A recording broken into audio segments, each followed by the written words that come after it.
আমি ছোট্ট করেই বলবো, নিশ্চয়ই আমি চাই না আমার মতো আরো সোনিয়া হোক, আমি চাই না আমার মতো কোনো নারী এরকমটাই হোক, আমি চাই না কোনো সন্তান তার বাবা তার মাকে কষ্ট দিক। ওকে, ওনার উদ্দেশ্য মহৎ। আমি সবসময় একটা কথা বলি প্রিয় শ্রোতা আপনাদেরকে, যে যারা এখানে আসেন তারা অনেক বড় ভুল কিংবা অনেক বড় অপরাধ ফ্ল্যাশ আউট করতে এখানে আসেন, কিন্তু তাদের মনের মধ্যে চমৎকার একটা মানবিক গুণ আছে। সেই মানবিক গুণ ধাক্কা দিয়ে তাদেরকে এরকম একটা অনুষ্ঠানে আনে যাতে করে তার মতো করে ভুল কেউ কখনো না করে। সুতরাং সেই দিক থেকে এই মানুষদের প্রতি আমাদের রেসপেক্ট করা উচিত। এবং আমরা আমাদের থিমে কিন্তু বলি এই কথাটা, যে আমরা আপনার এই অনুভূতিটাকে, এই হিউম্যানিজমকে আমরা আপনাকে সম্মান জানাই। ওকে, সো আমরা শুরু করতে চাই, একেবারে ব্যাকগ্রাউন্ড থেকে শুরু করব। আপনি বলেন আপনার মতো করে। বাবা আর্মি কনস্টেবল ছিল, সেখান থেকে বাবা ওটা ছেড়ে দিয়ে তারপর বিদেশে চলে যান। আচ্ছা, উনি বেশিরভাগ সময়টা বাহিরেই কাটাইছেন। তো আমি আমার সৎ মায়ের কাছে মানুষ, দাদির কাছে। সৎ মায়ের কাছে মানুষ বলতে? আমার মাদার নাই। নাই বলতে মা নাই। মানে উনি কি জন্মে উনি মারা গিয়েছেন বা অন্য কোথাও? না না, অ্যাকচুয়ালি সে মানে ভারসাম্যহীন, পাগল বলাই চলে তাকে। আমি একটু সিচুয়েশনটা জানতে চাই। তার সম্পর্কে জেনেছি যেটা বলা চলে, ছোটবেলা থেকেই বড় হইলাম দাদির কাছে, তখন থেকেই শুনতাম সে গুছায় কিছু করতে পারতো না। আচ্ছা, তো গুছায় যখন কিছু করতে পারতো না, আমার বাবার সাথে বনাবনি হতো না। তো এরকম করতে করতে একটা পর্যায়ে গিয়ে তাদের ডিভোর্স হয়। তারপর থেকে সে মানে একটু আলাদা কেমন যেন মানে অ্যাটিটিউড করতো। তারা সে আমাকে বা আমার আরেকটা ছোট বোন আছে, তাকে অ্যালাউ করতে পারতো না, এই আর কি। এরপরে আর আমারও আপনি নিজে কখনো ফেস হয়েছেন আপনার মার? না, আমার তার প্রতি কোনো রকম আগ্রহ নাই। কেন আগ্রহ নাই? আমি আমার দাদিকে ঘিরে বড়। মানে আপনি জন্মের পরে যে স্বাদটা পাননি, সুতরাং সেই স্বাদটা নিয়ে আপনার কোনো আগ্রহ নাই? আগ্রহ নাই। মানে আপনি জানার চেষ্টাও করেননি আপনার মা কোথায় আছে, কি অবস্থায় আছে? আচ্ছা, বেশ ভালো আছে, তার বাবার বাড়িতে আছে। বাট আপনি কখনো নক করেননি সেখানে? না, আমার ভালো লাগে না। ভালো লাগে না বলতে? যেখানে বাবা নাই, যেখানে মা নাই, একসাথে কোনো কিছুই নাই, কেমন যেন একটু এলোমেলো না? তো এই এলোমেলোর মধ্যে কিছু পাইতে গেলে কিছু হারাইতে হয়। তো থাক না, যখন কিছু পেতে গেলে আমি হারাবো, তার সাথে আমি যেটা নিয়ে মানে বেঁচে আছি। বিষয়টা কি এরকম ছিল যে তুমি যদি তোমার মায়ের কাছে কোনো দিন খোঁজ নাও তাহলে তোমাকে এই বাড়ি থেকে চলে যেতে হবে, এরকমটাই আর কি। Okay fine. আমার মনে হয় আপনি এই জিনিসটা ফ্ল্যাশ আউট করতে চাচ্ছেন না, বাট এটা আমার জন্য ইম্পর্টেন্ট এই কারণে যে আপনি কি ধরনের পরিবেশে বড় হয়েছেন। সো আপনি জন্মের পরপরই কি সৎ মাকে পেলেন নাকি তার না না না, আমার বয়স তখন 2.5 বছর। আচ্ছা, 2.5 বছর। তখন থেকে আপনি কি বড় মেয়ের পরিবারে আমি বড় মেয়ে, সন্তান? বাবার বড় মেয়ে। মানে প্রথম সন্তান কিনা? হ্যাঁ হ্যাঁ। ওকে। তো দেখা গেছে যে আমি আসলে ব্যাপারগুলো মানে এমন একটা বিয়াতে ছিলাম, মানে আমি প্রকাশ করতে পারবো না। তো দাদির কাছ থেকে সেই মমতা, সেই যতটুকুন পাওয়ার দরকার ছিল, বাবার আদর যতটুকুন যাই ছিল, দাদির কাছ থেকে আমি আমার পাওয়া। তো দাদির হাতেই মানুষ মানুষ বলবো না কি বলবো আমি জানি না, তবে দাদির হাতেই আমি বড় হয়েছি। ওকে। দেখা গেছে একটা পর্যায়ে আমি যখন বেড়ে উঠতে শুরু করলাম, যখন ক্লাস 4-5-এ পড়ি, ঠিক তখন মানে আমি ছিলাম ছোটম তো একটা পড়ি, মানে এখানে ওইখানে সেখানে এখানে ওইখানে সেখানে আমি খালি দৌড়াইতাম। আচ্ছা। তো এই বাড়ি সেই বাড়ি দৌড়াইতে দৌড়াইতে দেখা যেত যে আমার পড়াশোনার আর কোনো খবর থাকতো না। তো এরকম করতে করতে হঠাৎ করে একদিন আমার আম্মা বলেন যে তুমি এখনো যে বাহিরে, তুমি আসো না কেন বাসায়? তো আমি বললাম আমি আন্টির বাসায় আছি, আসতেছি। তো ওই বাসায় আবার আমার খেলার সাথে আমার মিলে যায়। তো ওইখানে প্রায় রাত্র 10টা পর্যন্ত থাকি। তো মা কি করছে, যায় ওইখানে যায় আমার চুলের মুঠি ধইরা চিমচিম 4টা কিল দিল, দিয়ে তারপরে আমাকে নিয়ে আসলো। তো এরপরে স্যার আসলো, স্যার এসে জিজ্ঞাসা করতেছে কি ব্যাপার, আপনি কি পড়াশোনা করবেন না? তো আমি বললাম স্যার করবো, স্যার এরকম করলে তো হবে না স্যার, আমাকে একটু খেলতে দিতে হবে। তো তো স্যার বললো যে আর কত খেলবেন, সারাদিনই তো আপনি খেলার মধ্যেই আছেন। তো আমি বললাম স্যার আমার কিন্তু মন ভরে না, এরকম পাগলামি টাইপ কিছু করতাম। তো দেখা গেছে এরকম করতে করতে যখন ক্লাস 6-এ চলে আসি, 6-এ গিয়ে তখন আসলে আমি যে একটা মেয়ে সেটা কিন্তু আমার মাথায় ছিল না। মানে আপনি সেভাবেই বড় হয়েছেন, কেউ আপনার মাথায় দেয়ওনি বিষয়টা? না, আমি যে একটা মেয়ে সেই জিনিসটা আমি নিজেই জানি না। দেখা গেছে বাবার শার্ট পরতাম, বাবার লুঙ্গি পরতাম, পরে আলনার পেছনে গিয়ে চুপ করে বসে থাকতাম। তো খুঁজতো ও কই। তো দেখা গেছে যে যখন পাইতো পায়া বলতো দেখছো ওর বাপের শার্ট পরে বসে আছে। তা আমি এরকমটাই করতাম। দেখা গেছে একটা পর্যায়ে আমি আমার বাবারে প্রচুর ভালোবাসতাম। সেখানে আমি মায়ের যে একটা কি বলে ভূমিকা থাকা দরকার বা মাকে পাওয়ার কিছু একটা, সেই জিনিসটা আমি কখনো আগ্রহ করে দেখিনি। বাবার মধ্যেই যেন আমি সব খুঁজে পেতাম, বাবা দাদি। তো যখন ক্লাস 6-এ তখন আস্তে আস্তে অ্যাপ্রন পরা শিখাইলো, তারপরে ওইভাবে কাপড় চোপড় পরতে হবে। তো দেখা গেছে যখন ক্লাস 6-এ পড়ি আমার দাদি আমাকে স্কুলে নিয়ে ভর্তি করায় দেন। তো যখন ভর্তি করায় দেন ওই স্যার জিজ্ঞাসা করেন, আচ্ছা তোমার এই অবস্থা কেন? তা আমি বললাম, স্যার আমি তো আমি এইরকমই আছি। তো আনোয়ার স্যার হেসে বলল যে ঠিক আছে ক্লাসে যাও। তো ক্লাসে যাওয়ার পরে আস্তে আস্তে সবার সাথে মিশি। তবে আমার ওই জিনিসটা হয়নি, আমি কেন যেন অ্যাডজাস্ট করতে পারতাম না মেয়েদের সাথে, আমি না অ্যাডজাস্ট করতে পারতাম না। দেখা গেছে একটা পর্যায়ে এসে অনেক মেয়েরাই না আমার সাথে কিছুক্ষণ বসতো, ওরা সরে যেত, ওরা বসতে চাইতো না। মানে কি বিরক্ত বোধ করতো? ওরা বসতে চাইতো না, আমি নিজেই বিরক্ত বোধ করতাম, মানে চাপতে চাপতে একদম বেঞ্চের সেই কোনায় চলে যেতাম। আচ্ছা। শারফিন আন্টি মানে আমার ছোট আম্মুর বান্ধবী, উনি আবার স্কুল টিচার। আচ্ছা। তো উনি আবার আমাদের টিচার, ওনারে অনেক সময় আপা আন্টি বলা হয়। তো দুষ্টু করে বলে ফেললাম একদিন যে এই করছে খালামুনি আমার কিন্তু ভালো লাগে না, আমি কিন্তু ক্লাস করব না। বলো কেন? বললো মেয়েরা হাসে, দেখেন না কিভাবে হাসে। তো হাসে বললো যে কেন কি হয়েছে? তো আমি বললাম যে আমি তো বলতে পারি না, আমি কি বাদরের মতো দেখতে না, আমি কেমন কেমন। সামহাউ আপনার অ্যাটিটিউডটা তাদের কাছে খুব হাস্যকর ছিল। তাদের কাছে মানে এটা আমাদের শুনেও কিছুটা মনে হচ্ছে। আমি আরেকটু রিকভারি করতে চাই আপনাকে, তাহলে হয়তো বুঝতে পারবো যে আপনি 8-10 জনের চেয়ে আলাদা ছিলেন। প্রিয় শ্রোতা, একটা জিনিস খেয়াল রাখবেন, এখানে ও যে ধরনের পরিবারে বড় হয়েছে সেখানে কিন্তু মা অ্যাবসেন্স, এবং ওনার মা সম্পর্কে উনি যে বর্ণনাটা দিয়েছেন সেটাও একটু খেয়াল রাখতে হবে। বিকজ উনি যেটা বলছেন যে মার এক ধরনের মানসিক সমস্যা ছিল, তো ওর আবার ম্যাচিং প্রবলেম হচ্ছে স্কুলে গিয়ে। সবকিছু মিলিয়ে একটা অনেক বড় একটা কোয়েশ্চেন মার্ক থেকে যায় যে আসলে ওর চাইল্ডহুডটা কি বা উনি মানুষ হিসেবে কেমন। সো এই বিষয়গুলো মাথায় রেখে আমাদের একটু সামনের দিকে এগোতে হবে। বলুন। তো বাই দ্য ওয়ে ডালিবাবু স্যার আমার ইংলিশ টিচার ছিল। তো উনি হঠাৎ করে আমাকে জিজ্ঞাসা করেন, একটা কোশ্চেন জিজ্ঞাসা করেন। তো আমি ওটার আনসার না দিয়ে উল্টা আনসার করা শুরু করলাম। তো উল্টা আনসার কোশ্চেন করা শুরু করলাম, বলার সাথে সাথে উনি আমার বেঞ্চের উপরে দাঁড় করাই দিল। তো বেঞ্চের উপরে দাঁড় করানোর পরে বললাম, স্যার এটা তো ঠিক হইলো না, আপনি আমার বেঞ্চের উপরে না দাঁড় করে আপনি আমার কানাভুটি না হইতে পারতেন। কানাভুটি কি জিনিস? কানে ধরে উঠবস করা। ওকে, এটা না হইতে পারতেন। তো আগে শুধু শুধু কেন আমার এই খামাখাই দাঁড় করায় রাখলেন? তো স্যার বললো, তুই বেয়াদব হয়ে গেছিস মেয়ে। স্যার আমি মেয়ে কোন জায়গা দিয়ে, আমি তো দেখতে পাচ্ছি না মেয়ে কোন দিক দিয়ে আমি। আচ্ছা যাই হোক, তারপর ওইখান থেকে বের হলাম, স্কুল থেকে বের হলাম। তো রাস্তা দিয়ে আসতাম, ছেলেরা অনেক সময় দেখতাম আমাকে দেখলে না মানে কেউ প্রপোজ করতে চাইতো, কেউ কনফিউশনের দেখা যেত যে কনভিন্স করতে চাইতো, কেউ কনফিউশনে আসতে চাইতো না, কেউ দেখা যেত যে মানে এক একজন এক এক ধরনের দেখতাম আর কি। তো যখন দেখলাম আমার বাড়ির পাশে ভাড়াটিয়া হবে, তো সে ছেলেটা আমাকে দেখলে প্রায় হাসতো। আমি আবার স্কুল থেকে আসার পথে, এটা আমার মানে প্রতিদিনের একটা রুটিন ছিল, একটা আজিজ মিল্ক চকলেট খাইতে হবে আমার। ওকে। খেতে খেতে আমি বাসায় চলে আসতাম। অনেক সময় দেখা যেত যে বাসায় আসতে আসতে রাস্তায় বসে খেলতে বসে পড়ছি। তো দেখা গেছে তখন তো আমাদের গ্রাম ছিল, জি। এখন তো বর্তমানে দেখা যায় যে এই জায়গাটা গ্রাম নাই, গ্রামের আকারে গিয়ে থেমে নাই, এখন তো শহর হয়ে গেছে। তো তখন এরকম করতে করতে ক্লাস যখন 7-এ উঠলাম, 6-এর চ্যাপ্টার এইভাবেই চলতে থাকলো। ক্লাস 7-এ যখন উঠতে শুরু করলাম তখন একটু কেমন একটু শরীরের মধ্যে চেঞ্জ চলে আসলো। জি। তো চেঞ্জ গুলো আমি আসলে মানে খুব একটা কি বলে বুঝতে পারতাম না। তো ফুপুকে এক এক রকমের প্রশ্ন করতাম, তো ফুপু যা পারতো তাই বলতো। আচ্ছা। দাদিকেও প্রশ্ন করতাম, দাদি আমারে কখনো একা যেতে দিত না এই প্রশ্নগুলো করার পর থেকে। হ্যাঁ। ওকে। তো আমাদের ওয়াশরুমটা ছিল, যেমন আমি এখানে বসে আছি, এখান থেকে আপনার ওই ওয়াশরুম পর্যন্ত অতটুকু দূরে। আমাদের বাড়িটা কিন্তু অনেক বড়। ওকে। হ্যাঁ। তো দেখা গেছে যে ওই ওয়াশরুমে যেতে হলে আপনার 3 মিনিট তো লাগবেই হেঁটে যেতে। ওকে। তো রাত্র কখনো 10টা, কখনো 11টা, কখনো 12টা।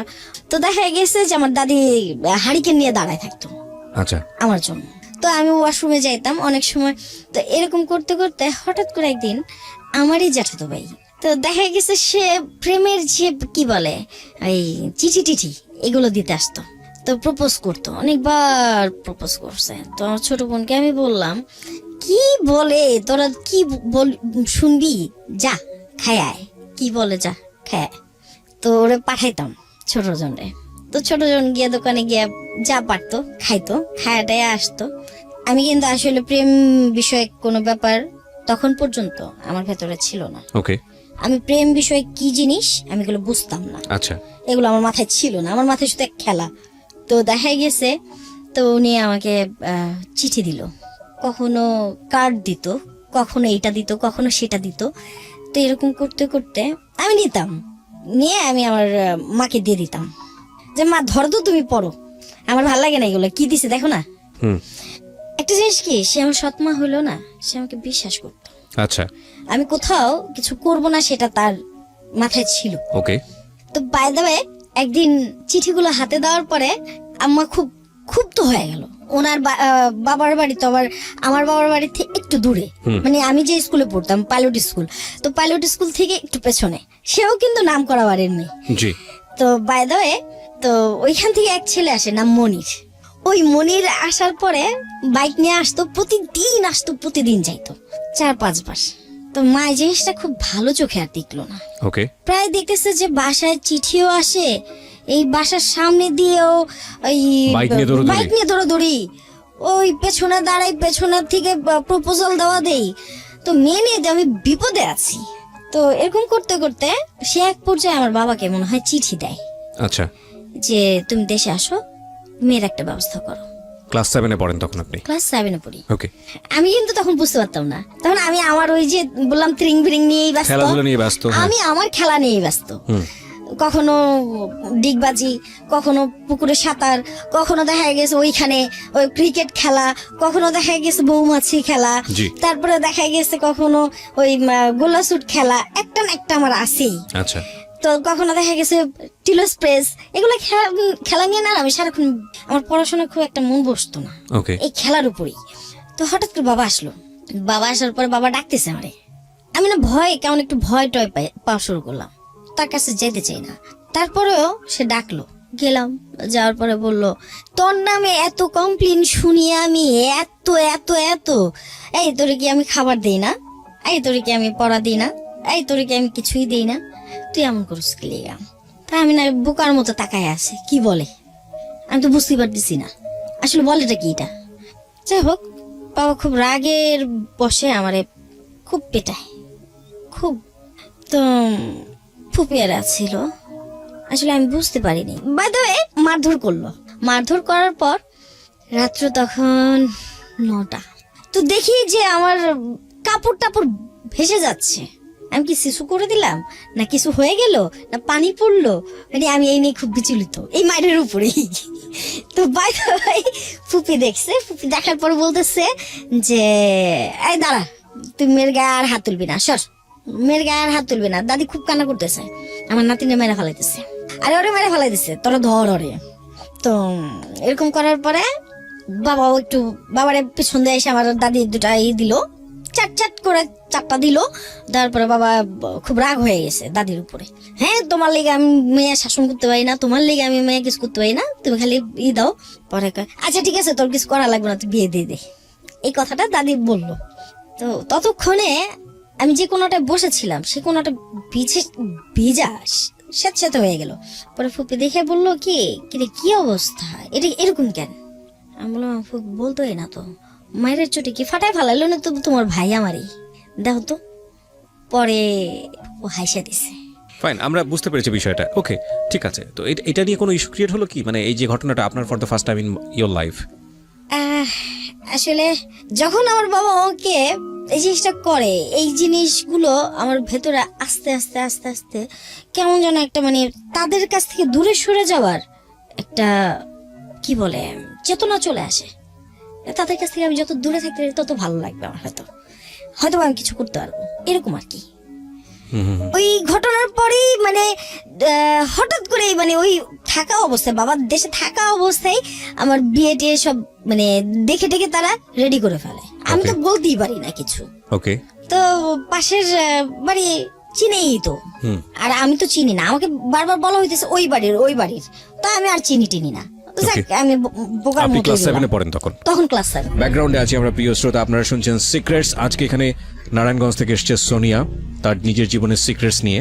এই ফাঁকে প্রিয় শ্রোতা, আপনাদের সবাইকে জানিয়ে রাখছি ইতিমধ্যেই শুরু হয়েছে রেডিও আম্বার 102.4 FM এ আমার একটি নতুন শো, যে অনুষ্ঠানটির কথা হয়তো বা অনেকেই জানেন, মাইক্রোফোন টেস্টিং 1024, যেখানে বাংলাদেশের ছড়িয়ে ছিটিয়ে থাকা অসম্ভব প্রতিভাবান শিল্পী যারা আছেন, যারা কোথাও কোনো ফ্লোর পান না কিন্তু খুব ভালো গান, তাদের সুযোগ ঘটছে একটা অনুষ্ঠানে, একটা এপিসোডে নিজেকে প্রকাশ করবার। আপনি যদি খুব ভালো গান করেন এবং আপনি যদি মনে করেন এই অনুষ্ঠানটিতে আপনি অংশগ্রহণ করবেন, তাহলে এই নাম্বারটিতে ফোন দিতে হবে এবং নাম্বারটিতে ফোন দিয়ে ফোন থেকে আপনি যে নির্দেশনা পাবেন সেই অনুসারে আপনি কাজটি করবেন। ফোন নাম্বারটি হচ্ছে 09611001024। আমি বাংলায় বলছি এবং ধীরে ধীরে বলছি, 0961001024। এই নাম্বারটিতে ফোন দিয়ে আপনি নির্দেশনা অনুসারে আপনি কাজটি করবেন।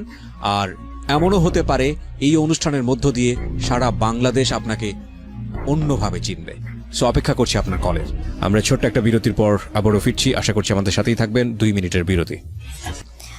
তো ফুপিয়েরা দেখেন ছেলে, ফুপি দেখেন, ফুপা দেখেন, ফুপা তো ভাইয়েরা দেখেন, বাবা দেখেন কি না আমি তা জানি না, তবে মায়েরা জানেন, নানা বাড়ি এরা সবাই দেখেন, ওনারা সবাই বলেন ছেলে খুব ভালো।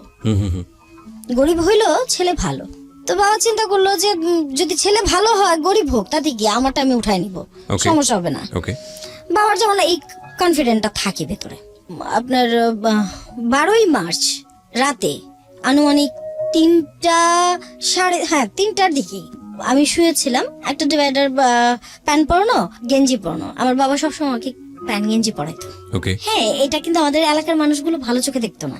আমার বাবা কিন্তু আমার মামা, সৎ মায়ের ভাই, উনি জাপানে ছিলেন, জাপান থেকে আমাকে ড্রেস আইনা পরাইতো। তো দেখা গেছে যে আমার বাবা তো আল্লাহ দিলে কম করতো না আমার জন্য। আমার যেটা পছন্দ হইতো সেটা আমি রাখার পরে তারপরে যাকে খুশি তাকে দিয়ে দিত। বাবা কিন্তু ওই দিকটা খুব ভালো ছিল, কিন্তু সে যে কেউ কিছু বললেই সহ্য করতে পারতো না, ওইটির সাথে সাথে রিয়াকশন নিত। আর আমিও ওরকম ভাবে রয়েছি, কখনোই বলিনি যে আমি প্রেম করে বিয়ে করবো বা এই সেই এক্সেট্রা এক্সেট্রা। ওই সময় আপনি প্রেম কি জিনিস বুঝতেন না, বুঝিও না, আর আমার কোনো পছন্দ নাই। বাবা জিজ্ঞাসা করছে, তোমরা জেনে দইনি, মানে ওই যে আমার ভেতরে একটা জিনিস ঢুকে গেছে। প্রথম কথা হচ্ছে প্রেম কি জিনিস বুঝতেন না, বিয়ে বোঝা তো আরো প্রশ্ন ওঠে না। না, ওই যে আমার ভেতরে ওই জিনিসটা ঢুকে গেছে। আমার দাদি যে বললো যে ওর বিয়ে দিয়ে দে, সব ঠিক হয়ে যাবে। তো আপনি মনে করেছেন বিয়ে দিলে সব ঠিক হয়ে যাবে? হ্যাঁ, বিয়ে দিলেই ঠিক হয়ে যাবে। তো ওই জিনিসটা, ওই যে বাচ্চাদের যে একটা মন থাকে, সেই জিনিসটাই আমার ভেতরে রয়ে গেল। বিয়ে দিল মানে বিয়ে দিয়েছে বরিশালেরই ছেলে, আমাদের এখানে থাকতো। নাম মানে পুরো নামটা আপনি বলতে চাচ্ছেন না? না। ওকে, ঠিক আছে। তো দেখা গেছে যে রাত্র আনুমানিক 3টার দিকে, হ্যাঁ 3টাই হবে আমার মনে হয়। এর মধ্যে এর আগে কিন্তু সন্ধ্যার দিকে বাবারে দেখছি বিরিয়ানি টিরানি কি রান্না করতেছে। তো আমি তো ওই কটা খাইলেই আমার আর কোনো হুঁশ থাকে না, আমি পয়রা ঠুস। তো পয়রা যখন ঠুস হয়ে গেলাম দাদির বিছানায়, আমি দাদির ছাড়া ঘুমাইতে পারতাম না। তো দাদির বিছানায় উহুদ হয়ে শুয়ে আছি। আমার ফুফাতো ভাই আমাকে এসে বলতেছে, এই ওঠ, তুই কি ব্যাপার, কি হয়েছে, তুই হঠাৎ তো চুস্কি লিগা? তো ভাইয়া বলতেছে যে এই তুই এখনো তুই করা কথা মারে, দাদা বল। কিসের দাদা বলবো তোরে আমি, বলেন কি হয়েছে? তোর বাবা ডাকে। তো গেলাম, জি বাবা, জি আব্বু। তার সামনে যাওয়ার পরে বললো, তোর ফুপু কি বলে শোন। তো ফুপি বললো যে ঠিক আছে, হাত মুখ ধুয়ে আয়, তোরে দেখতে আসবো। রাত্রেবেলা আমার কি দেখবো? হ্যাঁ, রাত্রেবেলাই দেখবো। তাই এমন করে কথাটা বললো। আচ্ছা ঠিক আছে, আমি হাত মুখ মুড়াইতে বাথরুমে গেলাম। পেছনে দেখি 2-4টা আমার পেছনে, ভাই পেছনে, ওই পেছনে, সেই পেছনে। আজকে হঠাৎ করে আমার পেছনে এত মানুষ কেন, যে মেয়ের কোনো খবর নাই। চেক, ওয়াশরুম থেকে বেরোইলাম। ভাই আবার কানে কানে বলতেছে, তুই যেন পালাইতে না পারস। আরে এটি কি কয়, আমি কিলিকা পালাম। পরে ওই বাড়ি থেকে লোকজন আসে, তাই আমি দেখে বাবুর মা এখানে কিলিকা। দাদির দিছে, এই বাবুর মা এনে কে, বিটি হেনে কে বুটকি তার বিটি। মানে আপনি জানতেন না আপনার কার সঙ্গে বিয়ে ঠিক হয়েছে? ওকে। আমি আমাকে বলতেছে কিন্তু আমি কিন্তু গেস করতে পারছি না। হুম। তো যাই হোক আমি যখন বললাম এই বেটি হেনেকে, তো এই বেটি হেনেকে কহর পরে আমার দাদি বলছে চুপ থাক, আরে তুই চুপ থাক, তুই পেঁচাল পারিস না, তুই চুপ থাক। সবাই মোটামুটি আমার দেখে বলতেছে মানে কেমন আছে, যেমন আমি বান্দরখানায় থেকে ইয়ের কাছে চলে আসলো আর কি, মানে সবার কাছে যেমন কেমন জানি একটা গুছায় উঠতে পারতেছি না আর কি। মানে এমন একটা পরিস্থিতি আমি নিজেই যেন কেমন জানি হয়ে গেছি। এর মধ্যে কাজী টাজিও রেডি, কাজী টাজি আসছে, আমারে বলতেছে যে তুমি সাইন করো। আমিও দিয়ে দিলাম সাইন, আমি আর প্রশ্ন করি নাই। পরে তাকায় রয়েছি আমি যখন তাকায় রয়েছি আমার ফুপুর দিকে, তখন আমার ফুপু বললো যে বাবারে তোর বিয়ে দিয়ে দিলাম। সাইন করার পরে? সাইন করার পরে তোর বাবা তোর বিয়ে দিয়ে দিল। ওকে। ওই ডিভাইডার প্যান্ট, ওই গেঞ্জি পরানো, খালি আমার উপরে ওই আমার ফুফাতো বোনের জামাই একটা শাড়ি আনছিল, ওই শাড়িটা মানে উপরে মানে কোন রকম অ্যাপ্রনের মতো দেয়া আর কি, শাড়ি পরারও সুযোগ নেই। তো কারে বলে আপনার সঙ্গে কোনো কথা বলেনি, কেউ কিছু বলেনি যে বিয়ে জিনিসটা কি? না, আমি এই জিনিসটা আসলে বুঝি নাই। বিয়ে দিয়ে দিলাম তখনও আপনি বোঝেন না বিয়ে জিনিসটা কি? না, আমি তখনও বুঝিনি, আমি কিন্তু এই জিনিসটা বুঝি না। আমারও সবাই দেখতেছে আমি পাকা টস টস টস টস কথা বলতেছি সবই, কিন্তু আমার ভেতর থেকে সেটা তো আমি আপনি ম্যাচিউর। আপনাকে যারা শুনছে তারাই বুঝতে পারছে আপনার নেচার কি রকম। আপনি যেভাবে বলছেন সেটাই যদি আপনার নেচার হয়ে থাকে তাহলে সেটা খুবই স্বাভাবিক ছিল। এটাই আপনার আমি এইভাবে আপনি কিন্তু কথা বলেন। অতটা ম্যাচিউর না, আমার ভেতর থেকে আমি ম্যাচিউর না। যখন আমাকে দিয়ে দেওয়া হলো, ওই ছেলেটা দেখলাম ও আমার সালাম করতে পাঠাইলো, সালাম দিয়ে আসো। তো সালাম দিয়ে আসার পরে আমার বাবা তো হুৎমাদ করে চিৎকার, কি করলাম আমি পাগল নিয়ে কি করলাম। বাই দ্য ওয়ে, আমি ওইখান থেকে ফিরে আসার পথে ওই লোকটা দেখলাম কি যেন এমন করে কাছা দিয়ে উঠা পুঠা দৌড় দিল। ওই লোকটা মানে ওই- আপনার হ্যাঁ, হাজবেন্ড? আমি দেখলাম আর কি। আমি আসলে হাজবেন্ড বুঝছি না তখন, আচ্ছা। কিসের হাজবেন্ড আর হাজবেন্ড। তো আমি সালাম দিয়ে কোনো রকম আসলাম আর কি। তা আইসা বাবারে যখন ধরলাম, তখন একটু অনুভূতি হলো যে বাবা যেন কেমন বড় হয়ে গেল, একটা অনুভূতি চলে আসলো আমার ভিতরে। তো বাবা আমি যখন বাবারে ধরে খুব কান্না করতেছি, কান্না করতে করতে এক পর্যায়ে হ্যাঁ আমার টাইনা যখন ভিতরে নিয়ে যায়, ভিতরের রুমে সব মেহমান অতীত চলে যায়, যাওয়ার পরে আমি বিছানায় গিয়ে শুই, বাবার সাথে গিয়ে শুই, বাবার উপরে পা দিয়ে শুই। এতটা ম্যাচুরিটি কিন্তু আমার ভিতরে আজও আসেনি। ক্লাস 7-এ পড়েন আপনি তখন? জি। তারপরে যখন বাবার পেঁচায় ধরে শুই, আমার বাবা এক পাশে আম্মা, এক পাশে ছোট বোনেরা। আনুমানিক ভোর 4টা থেকে 4:30 এরকম 5টা এরকম বাবা উঠা গেল। তারপরে তার কাপড় চোপড় পরা সবকিছু নিয়ে সে রওনা দিব। ঠিক অমন টাইমে সে আমার হাতে কিছু টাকা গুঁজে দিয়ে মাথার মধ্যে এরকম করে একটু দিয়ে বের হয়ে গেল, পাগলে যাই, ভালো থাকিস। তো মারে যে কি ডাইরেকশন দিয়ে গেছে আমি জানি না, আমি বলতে পারবো না। আমি আমার ভাবে দিন যাপন করতে শুরু করি। ঠিক নেক্সট মানে সপ্তাহে তারা আবার আসে। তো আসার পরে তাদেরকে খাওয়া দাওয়া করানো হয়। খাওয়া দাওয়া করানোর পরে ছেলে আমাদের বাসায় থাকে কিছুটা সময়। আসলে সৎ মাই থাকে। মা কিন্তু মধুর ডাক। আমি নিজেও একজন মা। আমি বুঝি আমার সন্তানের গায়ে আঘাত লাগলে আমি পাগল হয়ে যাই। আমার কেমন লাগে সেটা আমি জানি। আমি মনে হয় তখন পৃথিবী না, শুধু সে যেই হোক তার টাইরা ছেড়ে ফেলতে আমি দেরি করব না। আসলে এটা শুধু মানুষের না, এটা প্রত্যেকটা প্রাণীর মধ্যে আল্লাহ এই জিনিসটা দিয়ে দিয়েছেন। এবং যারা অবুঝ প্রাণী তারাও দেখবেন যে তাদের সন্তানের দিকে যদি আপনি অন্যরকম কোনো কিছু করেন, তারা আপনার দিকে তেড়ে আসে। এটা সৃষ্টিকর্তার দেওয়া অদ্ভুত এক জিনিস। এটা আপনি ঠিকই বলেছেন, কিন্তু আপনি সৎমার প্রসঙ্গে কিছু একটা বলতে চাচ্ছিলেন। হ্যাঁ, তো যাই হোক, সে আমাকে বললো জোরপূর্বক কি আমি বেরোবো, এর মধ্যে আমার বেরোতে দিচ্ছে না। আপনার ওই মা? ঘরে যা। আপনার মা? হ্যাঁ। তো বলতেছে ওই ঘরে যা। আমি পরে রাগ হয়ে গেলাম। ওই ঘরে মানে যে ঘরে আপনার হাজবেন্ড? হ্যাঁ, ওকে। রাগ হয়ে গেলাম, এক তরফ রাগই হয়ে গেলাম। রাগ হয়ে তারা অনেকগুলো উল্টাপাল্টা কথা বলছি আমি সৎমাকে? অনেকগুলো উল্টাপাল্টা কথা বলছি আমি। তো তার বোন ছিল, এখন সে পরের দিন চলে যাবে। তার মানে ইচ্ছাই হয়েছে তার সে পরের দিন বাবার বাড়ি চলে যাবে। থাকি তো বাসায় আমি, দাদি, ছোট বোন। ওকে। তা আমরা 2 বোনই থাকি বাসায়। আর কোনো ভাই বোন ছিল না? না। ওকে। সৎ তো- মায়ের কোনো ভাই বোন ছিল হ্যাঁ না? আছে। তো উনি একটু এই পাইলেই না তার বাবার বাড়ি চলে যায়। কাছাকাছি ছিল বোধহয়। হ্যাঁ। তো যাই হোক, ফ্রিজে খাবার টাবার ছিল, তো ওই টাইমটা আমার খুব ক্ষুধা লাগছে, খাবো, সেজন্য কেমন একটা আর চোখে আমার নাই করলো, সেটা আমি বুঝতে পারছি। কে না করলো? আম্মা কেমন একটা আর চোখে সে নাই করলো আমারে। তো ঠিক আছে, ভালো কথা, খেলাম না, ধরলাম না, কি হইলো? কিছুই হইলো না। তখন আমি এইভাবে চলা শুরু করলাম। তো দাদির কাছে গিয়ে ওই বিড়ালের বাচ্চা যেরকম মুড়া টোড়া ভিতরে ঢুকে, ঠিক এরকম বিড়ালের বাচ্চার মতো মুড়া টোড়া দাদির পেটের মধ্যেই ঢুকা শুরু করলাম। পরে দাদি একতরফ কান্নাই করছে। পরে আমার কটা খাবার এনে দিছে, আমি খাবারটা খাইছি। খাওয়ার পরে শুয়েছি। আমি কিন্তু বুঝতেও পারিনি এগুলো। ওই লোকটা তারপরে এই যে আস্তে আস্তে আসা শুরু করলো আপনাদের বাড়িতে? আমাদের বাড়িতে। তো হঠাৎ একদিন বয়সের ডিফারেন্স কত ছিল আপনার সঙ্গে? আপনার তো তখন 13-14 সর্বোচ্চ ওই বয়স। লোকের তখন মিনিমাম 30-32। ওকে। তো দেখা গেছে এক পর্যায়ে তার বাবার মৃত্যুবার্ষিকী। আমি কিন্তু বুঝি না, দিন দুনিয়া এগুলো বুঝি খুব কম। একটা জিনিসই বুঝি, কাজ বুঝি, দৌড়াদৌড়ি বুঝি, এটাই বুঝি।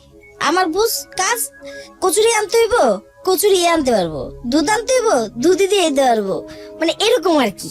আমাদের বাড়িটা কিন্তু গ্রামের একটা পরিবেশ। জি জি, আমি বুঝতে পারছি। গেলাম ওদের বাড়িতে? ওদের বাড়িতে যাইতে চাই নাই, এই প্রথম যাওয়া? এই প্রথম যাইতে চাই নাই। ওকে। তো দাদি পাঠাইলো, যা একটু দেখে আয় কর, তুই তো থাকতে পারবি না। আপনার স্কুল বুঝতে কি পারছি। তারপরে বন্ধ হয়ে গেল? বিয়ের পরে কি স্কুল বন্ধ করে দিয়েছিলেন? আপনি স্কুলে যেতেন? না, শেষ না করে দিল কে?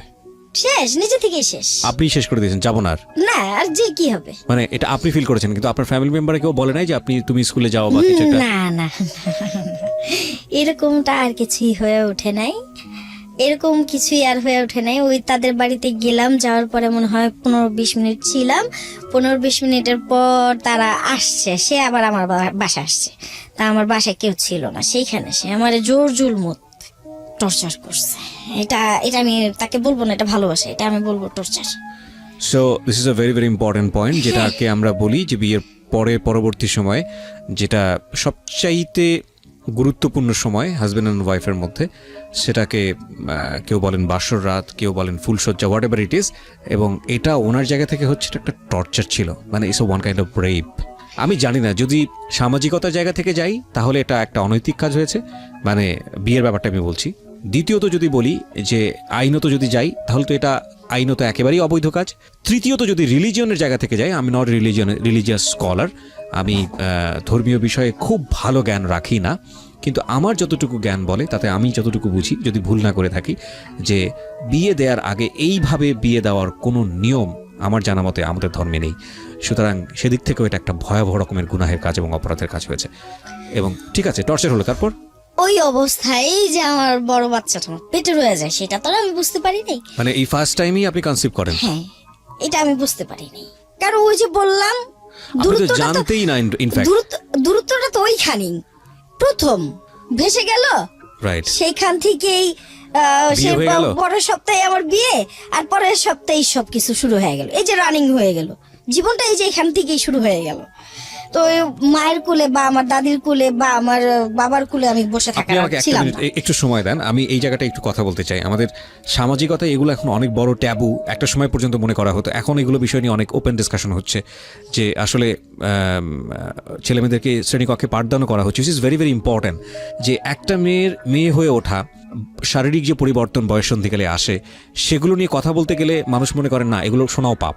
আমাদের কিন্তু এই সমাজের কিন্তু বাস্তবিক অবস্থাটা কিন্তু এরকম, কিন্তু এটা জীবনের খুবই গুরুত্বপূর্ণ একটা বিষয়। একটা মেয়েকে পরিবারের মধ্যে খুব সুন্দর করে এই বিষয়গুলো নিয়ে শিক্ষা দেয়া, যে এটা এই জিনিস, এটা করলে এটা হয়, এটা করলে এটা হয়, এই কাজটা আমাদের পরিবারে মনে করা হয় এটা একটা বিশাল অপরাধের কাজ, এগুলো নিয়ে ডিসকাস করা যাবে না, এগুলো নিয়ে আলোচনা করা যাবে না। এবং যে কারণে এগুলো বিভিন্ন রকমের মিসকনসেপশন কিন্তু মানুষের মধ্যে গ্রো করে, এবং দেখা যায় সে হয়তো তার বড় বোনের কাছ থেকে শুনেছে, তার বড় বোন হয়তো তার পাড়া প্রতিবেশীর কাছ থেকে শুনেছে, কিন্তু এই শিক্ষাটা আসলে কার কাছ থেকে আসা উচিত, প্রপারলি কার কাছ থেকে আসা উচিত? আমি মনে করি যারা বয়োজ্যেষ্ঠ আছে তাদের কাছ থেকেই আসা উচিত। আসা উচিত। প্রথমত আমি মনে করি বাবা মায়ের কাছ থেকে পারিপার্শ্বিকতা থেকে আসা উচিত। রাইট বাবা মা সবারই থাকে না, রাইট সবার বাবা মা থাকে না। কিছুদিন আগে একটা বাচ্চা কিন্তু জন্মাইছে, তার মা ছিল পাগল। রাইট, ফেসবুকে এই কাজটি হয়েছে এবং আমি স্পেশালি থ্যাঙ্কস দিতে চাই আজকের এই অনুষ্ঠান থেকে। আমার গা শির উঠেছে। আপনি ফেসবুকে অনেক বেশি মনে হয় অ্যাক্টিভ থাকেন, যে কারণে আপনি না জেনেছেন না, এটা। আমি ফেসবুকে না, টেলিভিশন থেকে। টেলিভিশনে আপনি জেনেছেন এটা? কখনো আমি ফেসবুক ইউজ করি নাই। ওকে। আর আমি এই যে আমার লুডুমপুরে একটা ডিডি 2 এর মডেলের একটা সেলফোন ইউজ করি।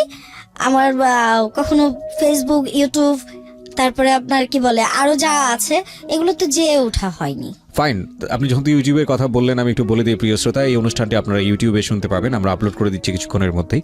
আমাদের ইউটিউবের ঠিকানা www.youtube.com/dfm904। আমি আবারও বলছি, ঢাকা FM 90.4 নামে ইউটিউবে সার্চ দিলেই আপনি পাবেন আমাদের চ্যানেলটি, এবং ওখানে গিয়ে আপনি অবশ্যই সাবস্ক্রাইব বাটনে ক্লিক করতে ভুলবেন না। আপনি যে ইম্পর্টেন্ট বিষয়টি কথা বলছিলেন যে হ্যাঁ, পাগলির মেয়েটা পাওয়া গেল এবং তাকে একটা পরিবারের কাছে হস্তান্তর করা হয়েছে। পুরো প্রসেসটাই খুব সুন্দরভাবে হয়েছে এবং খুব দুর্ধর্ষ ঘটনা। রাস্তার মধ্যে বাচ্চা প্রসব করেছে সে, কোনো এক পথচারী সেখানে তারপরে সে ভাগ্যবান, তার কিন্তু তিনটে মামা মিলেছে। রাইট, হ্যাঁ, তারপরেও কিন্তু সে ভাগ্যবান না, এরকম তিনটে মামা মিলেছে। অনেক ভাগ্যবান মিলেছে কি? এক্স্যাক্টলি, আপনি এই কথাটা বলতে পারেন যে আপনার আসলে মিলেছে কি। ওনার পরিবার থাকার পরও ওনার প্রতি অত্যাচার হয়েছে এবং সেটা ভয়াবহ রকমের অত্যাচার। এটা আমাদের সামাজিকতার চিত্র।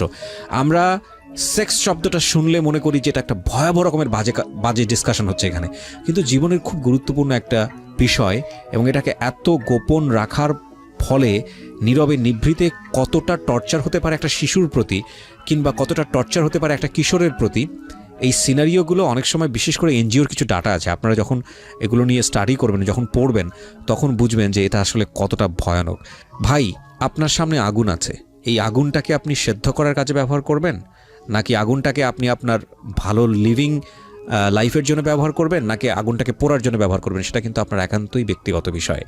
আমরা আজকে ওনার যে ব্যক্তি জীবন, সেখানে যে বিভিন্ন বিষয়গুলো ফ্ল্যাশ আউট করছি, এটার পেছনের অন্যতম কারণ হচ্ছে যে একটা শিশুকে বা একটা মেয়ে শিশুকে বা একটা মেয়ে কিশোরীকে কিভাবে বড় করলে প্রপারলি বড় করা হয়, সেই বিষয়ে আপনাকে নক করার জন্য। এখন এই বিষয়টিকে যদি আপনি নেগেটিভভাবে নেন, না বোধকভাবে নেন, সেটা আপনার ব্যক্তিগত সীমাবদ্ধতা। ওই সীমাবদ্ধতার প্রতি আমাদের রেসপেক্ট আছে, কিন্তু সেটাকে আমরা এগ্রি করি না। হ্যাঁ, ওকে। আমি একটু যে জায়গাটায় ছিলাম সেখান থেকে আবারও ফিরতে চাই, যে আপনি প্রথমত বিয়ে বুঝতেন না, একটা মেয়ে কখন মেয়ে হয়ে ওঠে সেটা বুঝতেন না। তারপরে আপনার সঙ্গে যেটা বললেন, আপনি একটা টর্চার হলো শারীরিক সম্পর্কটাকে, এবং তারপর আপনি কনসিভ করে উঠলেন। খুব সহজেই কনসিভ করার বিষয়টি কি সেটাও আপনি বোঝেন না। বুঝি নাই। ওকে, আমি সামনের দিকে আগাই। তারপর শ্বশুর বাড়িতে যাইতে হবে, বাড়িতে থাকার মতো প্রসিকিউশন গুলো নাই। তো বাই দ্য ওয়ে, দেখা গেল মার্চের 12 তারিখে আমার বিয়ে হয়। কত সালের? 97 সালে। 1997 সালে। ওকে। মেয়ের দিকে শ্বশুর বাড়িতে যাতায়াতটা বাড়লো। আপনার? আমার যেতে হয়, বুড়ো শাশুড়ি কাজ টাজ করে দিতে হয়, পানি টানি চেপে দিতে হয়, তার কাপড় চোপড় আগায় দিতে হয়, এরকমটাই। আপনার জামাই কি করতো? উনি ঘড়ির ব্যবসা। ফাইন, বিরতি নেব প্রিয় শ্রোতা। এই জায়গাটিতে ছোট্ট একটা বিরতি, মাত্র 2 মিনিটের। এই ফাঁকে প্রিয় শ্রোতা, আপনাদের সবাইকে জানিয়ে রাখছি, ইতিমধ্যেই শুরু হয়েছে রেডিও আম্বার 102.4 FM আমার একটি নতুন শো, যে অনুষ্ঠানটির কথা হয়তো অনেকেই জানেন, মাইক্রোফোন টেস্টিং 1024, যেখানে বাংলাদেশের ছড়িয়ে ছিটিয়ে থাকা অসম্ভব প্রতিভাবান শিল্পী যারা আছেন, যারা কোথাও কোনো ফ্লোর পান না কিন্তু খুব ভালো গান, তাদের সুযোগ ঘটছে একটা অনুষ্ঠানে, একটা এপিসোডে নিজেকে প্রকাশ করবার। আপনি যদি খুব ভালো গান করেন এবং আপনি যদি মনে করেন এই অনুষ্ঠানটিতে আপনি অংশগ্রহণ করবেন, তাহলে এই নাম্বারটিতে ফোন দিতে হবে, এবং নাম্বারটিতে ফোন দিয়ে ফোন থেকে আপনি যে নির্দেশনা পাবেন সেই অনুসারে আপনি কাজটি করবেন। ফোন নাম্বারটি হচ্ছে 09611001024।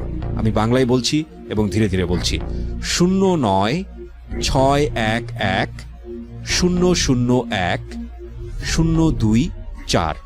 এই নাম্বারটিতে ফোন দিয়ে আপনি নির্দেশনা অনুসারে আপনি কাজটি করবেন।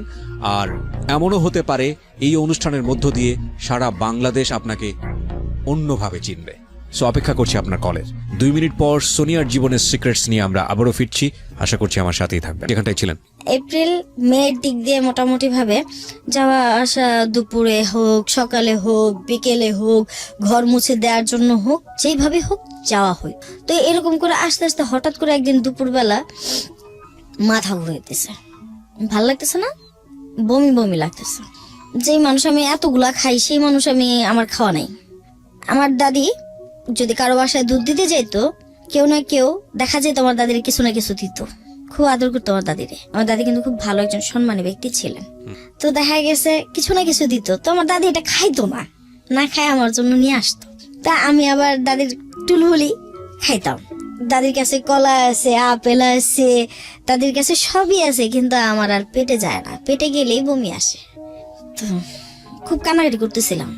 তো এক আন্টি আসছে আমাদের বাড়ির সামনে, আমাদের বাড়ি থেকে একটু দূর হইব, কতটুকু হইব মানে এখান থেকে 5 টাকা ভাড়া এরকমটা দূর হইব।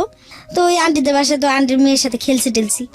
তা আন্টির কাছে গিয়ে বললাম যে আন্টি আমার পেটটা না কেমন যেন লাগে, শক্ত শক্ত লাগে, বমি বমি আসে, ভাল লাগে না। তো পরে হাইসা দিয়ে বললো পাগল নেই এনটা শো।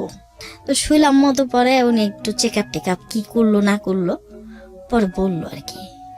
পরে ওই অবস্থায় মাথা চুলকাইতে চুলকাইতে আমার মাথা খালি এরকম নিজেরটা নিজে পিটাইতেছি। কি কি বলে এরা, কি বলে কি আসলে ব্যাপারটা, বাচ্চা ধারণ করা, বিয়ে হইলে যে স্বামীর সাথে থাকতেই হবে, স্বামীর সাথে এটাই করতে হবে, বুকের এখান দিয়ে যে কষ বেরোবে চুলকাবে, এগুলা কিন্তু আমার ভেতর মানে একটা কেমন যেন একটা অমানসিক একটা নির্যাতন শুরু হয়ে গেল, যেগুলো কি আমি কিন্তু কাউকে খুলে বলতে পারতেছি না। তো অনেক সময় দেখা গেছে আমার কিন্তু ওরকম রিয়েল যে একজন কাছের বান্ধবী থাকা, তার সাথে কিছু শেয়ার করা, এরকম কিছু ছিল না। হাই হ্যালো কেমন আছো, ভাই ভালো আছি রে, মানে দৌড়ের উপরে এইভাবেই চলছে আমার জীবন। তো বড় ছেলেটা দুনিয়াতে আসার আগ মুহূর্ত পর্যন্ত বাবা আসলো দেশে। বাবা ওইখান থেকে আসলো, আসার পরে জিজ্ঞাসা করলো কিরে তোর জামাই কি করে, কি আসে ওই বিষয় এই সেই। তো আমি আবার বললাম কি করবো, যেটা করার করে, তুমি কত কৌগা, আমি যখন কথাটা ছুড়ে দিলাম তুমি কত কৌগা, তো আমার ভালো লাগতেছে না কত কইতে। পরের দিন আমি ওই দিন গেলাম, গিয়া বাবারে বলা গেলাম গা। পরে রাত্রেবেলা বাবা আবার ডাকাইছে, ছোট বোনের পাঠাইছে, তুই আর গিয়া লই আয়গা, আর আইতে দিব না, চুপ করে লই আয়। তো ওই দিন আবার বাবা খাসির বিরিয়ানি পাকাইছিল, আমার খুব ফেভারিট। আমি এগুলো পাইলে না আমার আর কিছু লাগে না। তো খাই তো বছরে 6 মাসে একদিন বাবা দেশে আসলে, এরপরে তো আমরা চোখে দেখি না। দেখা গেছে যে বাড়িতে পুকুর আছে, পুকুরে মাছ, বাড়িতে গরু মুরগি, যখন যেটা লাগে দাদি দেয়, আর দাদি যতটুকুন পারে ঠিক ততটুকুনি, তো বুড়ো মানুষ ওরকম কিছু না। পরে জ্ঞানী এলো এই পেটটা নিয়ে, রাত্রিবেলা আসলাম, আসার পরে বাবা বলতেছে যে কিরে তুই একলা আইসস না, তোর কেউ লগে আইছে? আমাকে প্যাং লগে আইছে। প্যাং লগে আইছে? আমাকে হ। এটা বুঝছস বালা? আমাকে হ এটা বুঝছি বালা। তাহলে বহ চুপ করে খা। ওই মহিলারে মানে আমার শাশুড়ি খাবারটা দিল। পরে বাবা একটু দুষ্টুমি করলো, তো হ্যাঁ মানে পাঠাই দিতে হতো বাসায়। বাবা আমার রাইখা দিতেছে, বাবাই কিন্তু আমার রাইখা দিতে চেতেছে, তো হ্যাঁ তো লড়ে না। পরে ম্যাডাম রে কি করলো, ম্যাডাম রে আমার ছোট বোন বললো মাই আহেন আগে দেই, ভাইয়ার খাবারটাও দিয়ে দেই, খাওয়ায়েন কি থাক, শরীরটা ভালো লাগতেছে না যখন ওই থাক। তো বোন আমার এইভাবেই করলো। পরে কইলো যে আচ্ছা ঠিক আছে, তো থাকুক যাই। হ্যাঁ যেতে যেতে 11টা 11:30টার দিকে গেল মহিলাটা। তো যাওয়ার পরে বাবা কয় তুই আল্লাহ হেনে ঘুমা, খাইছস? পেটটা বসছে? হ্যাঁ বসছে। মনটা বসছে? হ্যাঁ বসছে। কিছু খাবি আরো? না। কিছু মনে চায়? হ্যাঁ আমার কলা দিয়ে ভাত খাইতে মন চাইছে। এমনি গেছি, হ্যাঁ আমার কলা দিয়ে খাইতে ভাত মন চাইছে। গেছি, কপালে আসছিল, মানুষের বাড়ি দিয়ে গেছো, খাইতে পারি না। পরে খাই আর কয়টা, কিন্তু খাওয়ার মতো তো খাওয়াটা আর নাই। বাবা যে খাবারটা খাওয়াইতো, দাদি যে খাবারটা খাওয়াইতো, সেই খাবারটা তো নাই। 10 জন 12 জনের সাথে খাবার, ঝোল আলু থাকতো, ডিম ভাজা দিয়ে ভাত, এইভাবে চলতো আমার জীবন। পরে যখন রাত্র 2টা কাছাকাছি কেমন ব্যথা ব্যথা করা শুরু করে দিল, ওই বাবার বাড়িতেই 2টার দিকে ব্যথা শুরু হয়ে গেল। কেমন ব্যথা করে, চিল্লাচিল্লি করছি। চিল্লাচিল্লি করার পরে দাদি বলতেছে তুই একটু ঠান্ডা হ, এরকম হয়, এরকমই হয়, এটা কোনো সমস্যা না, তুই ঠান্ডা হ, আস্তে আস্তে এখানে ধর ওখানে ধর, দৌড়া দিই কর। তো কাজ হইতেছে না, বাবা ভয় পাই গেছে, বাবাই আমার ভয় পাই গেছে। 13-14 বছর বয়স, সে হাজার হোক বাবা, আমার মাই বলা চলে।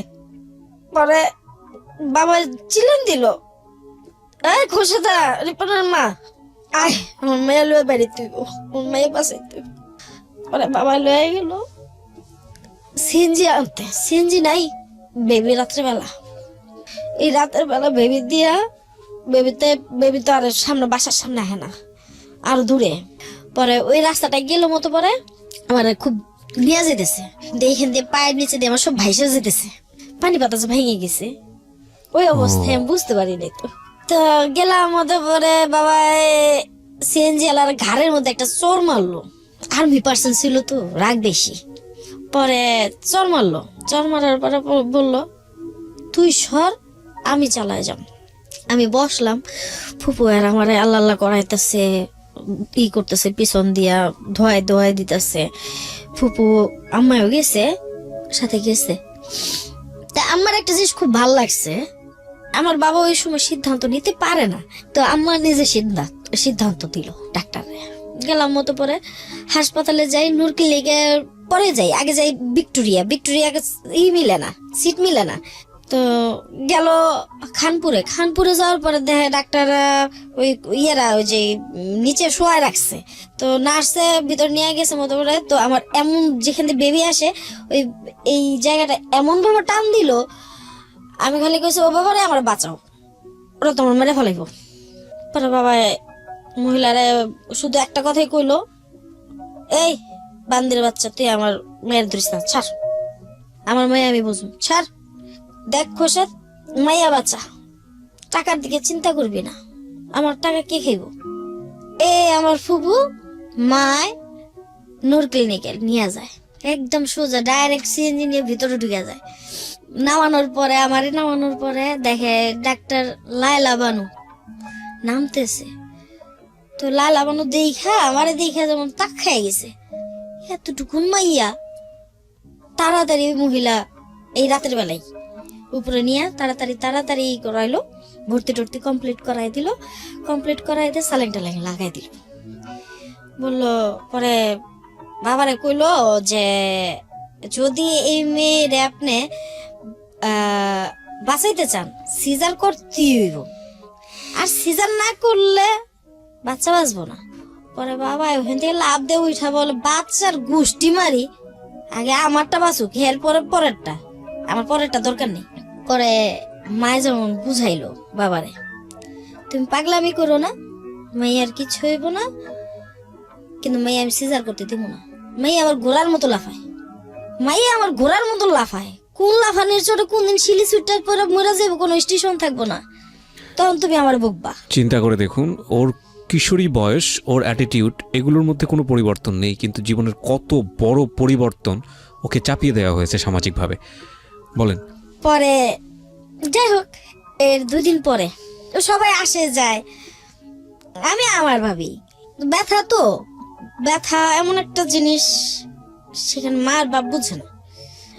তো নার্সারে বললাম, যেদিন বাচ্চাটা হবে আর কি, আমার বড় ছেলেটা হবে, নূর ক্লিনিকের বারান্দায় হাঁটতেছি, নার্সারে বললাম যে আপা আপনি এটা ছেড়ে দিয়ে যান গা, আমি হাঁটবো, না হাঁটলে আমার ভালো লাগবো না, আমি একটু হাঁটবো, আর খালি একটু জিগান আব্বু আইব কোন সময়।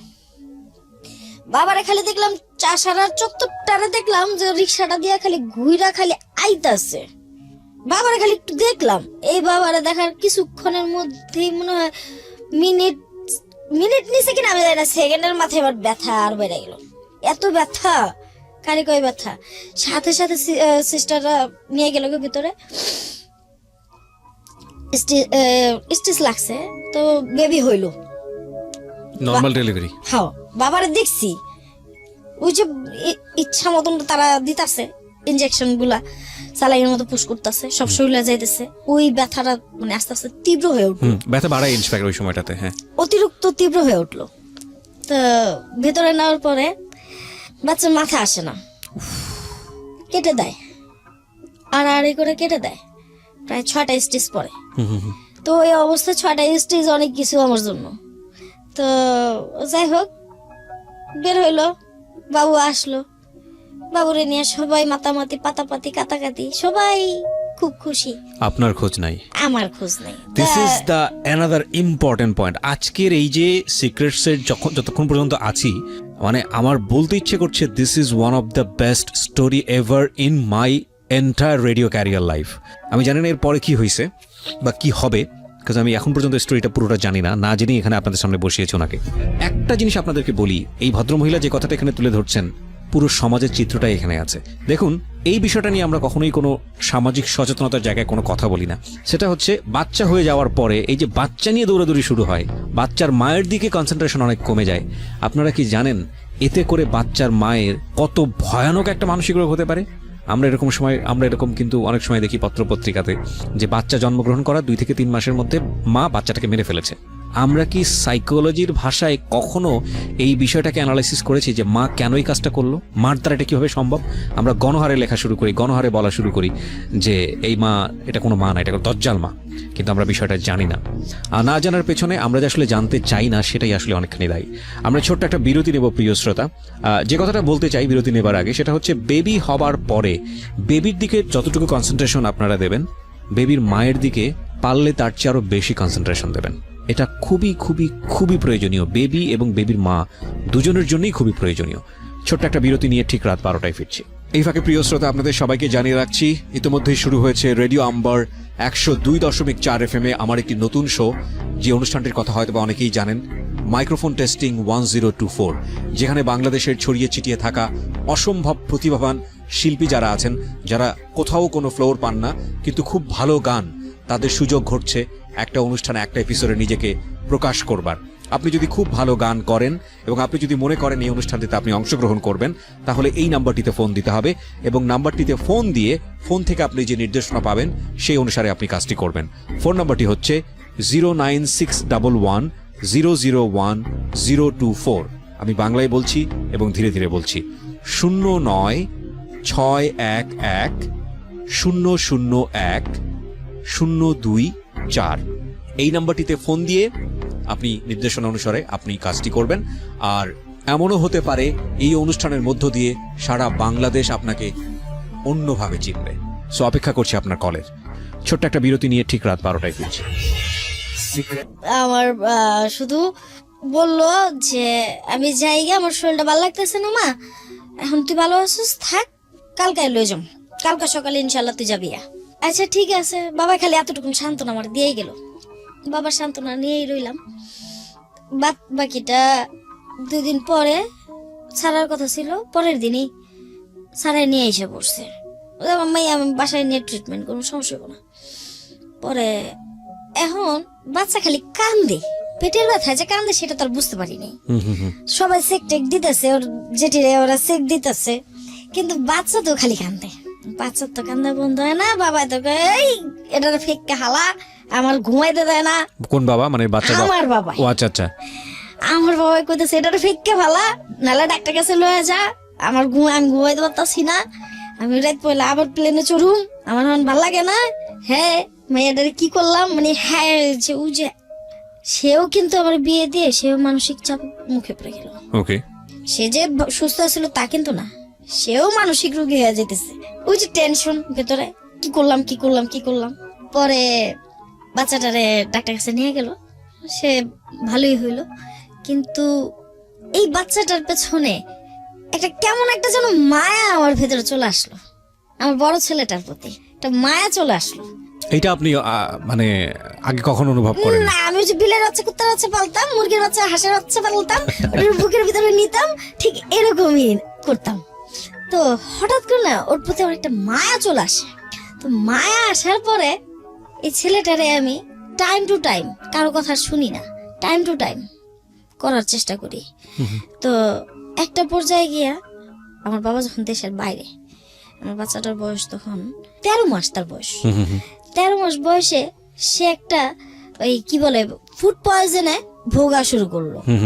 ছেলেটা এখানে বসে দাঁড়ায় পায়খানাটা করলে একদম ওই মাথা চলে যেত, জায়গাটা সাদা হয়ে যেত। তোমার ছেলেটারে নিয়ে ডাক্তার কাছে যাইতে হবে। ভাই যখন যাইতে হবে তখন এই লোকটা ছিল কই, বাচ্চার বাবা ছিল কই? সে কিন্তু চাকরির টানে, তার পেটের টানে, তার গোষ্ঠীর টানে সে কাজে গেছে। তার তো এত বড় এত মানুষ কই? আমার বাচ্চাটা তো ডাক্তার কাছে নিয়ে গেল না তো। আমার দাদির কাছে তো আমি দৌড়াই গেলাম বিকেল বেলা, সারাদিন অপেক্ষা করে, কেউ একটু ফিরেও তাকায় না। যখন আমার দাদি কাছে দৌড়াই গেলাম, দাদিকে আমার টাকা নাই, টাকা লাগবে তো, এটা তো এই অবস্থা, আমি এখন এটা কি করুম, ও দাদি মরে যাবো তো। তো এই যখন এই কথা বলতেছে, আমার দাদি কিন্তু আমার দিকে তাকায় রয়েছে যে যাও যে মায়ের মার কাছে টাকা পাবো, ওইখানে টাকা পাবো তোদের টাকাগুলো কারেকশন করার জন্য। আচ্ছা, তো ওইখান থেকে টাকাগুলো কারেকশন করলাম। তো কারেকশন করার পরে দৌড়ায় এসে কাপড়টা কোনো রকম পাল্টাইলাম। আমি কাপড় পরলে এই মাথা থেকে পরলে ওই মাথা খুলে পড়ে যেত। সি মানে আপনারা চোখের সামনে দেখতে পাচ্ছেন, আমি তোকে দেখতে পাচ্ছি, ইনফ্যাক্ট ওর বলার স্টাইলের জায়গা থেকে ওকে দেখতে পাচ্ছি যে ছোট্ট একটা মানুষ যার নিজের কাপড় চোপড়ে ঠিক নেই, তার পেটে মানে সে একটা বাচ্চা বড় করছে, তার বয়স আবার 1 বছর 3 মাস।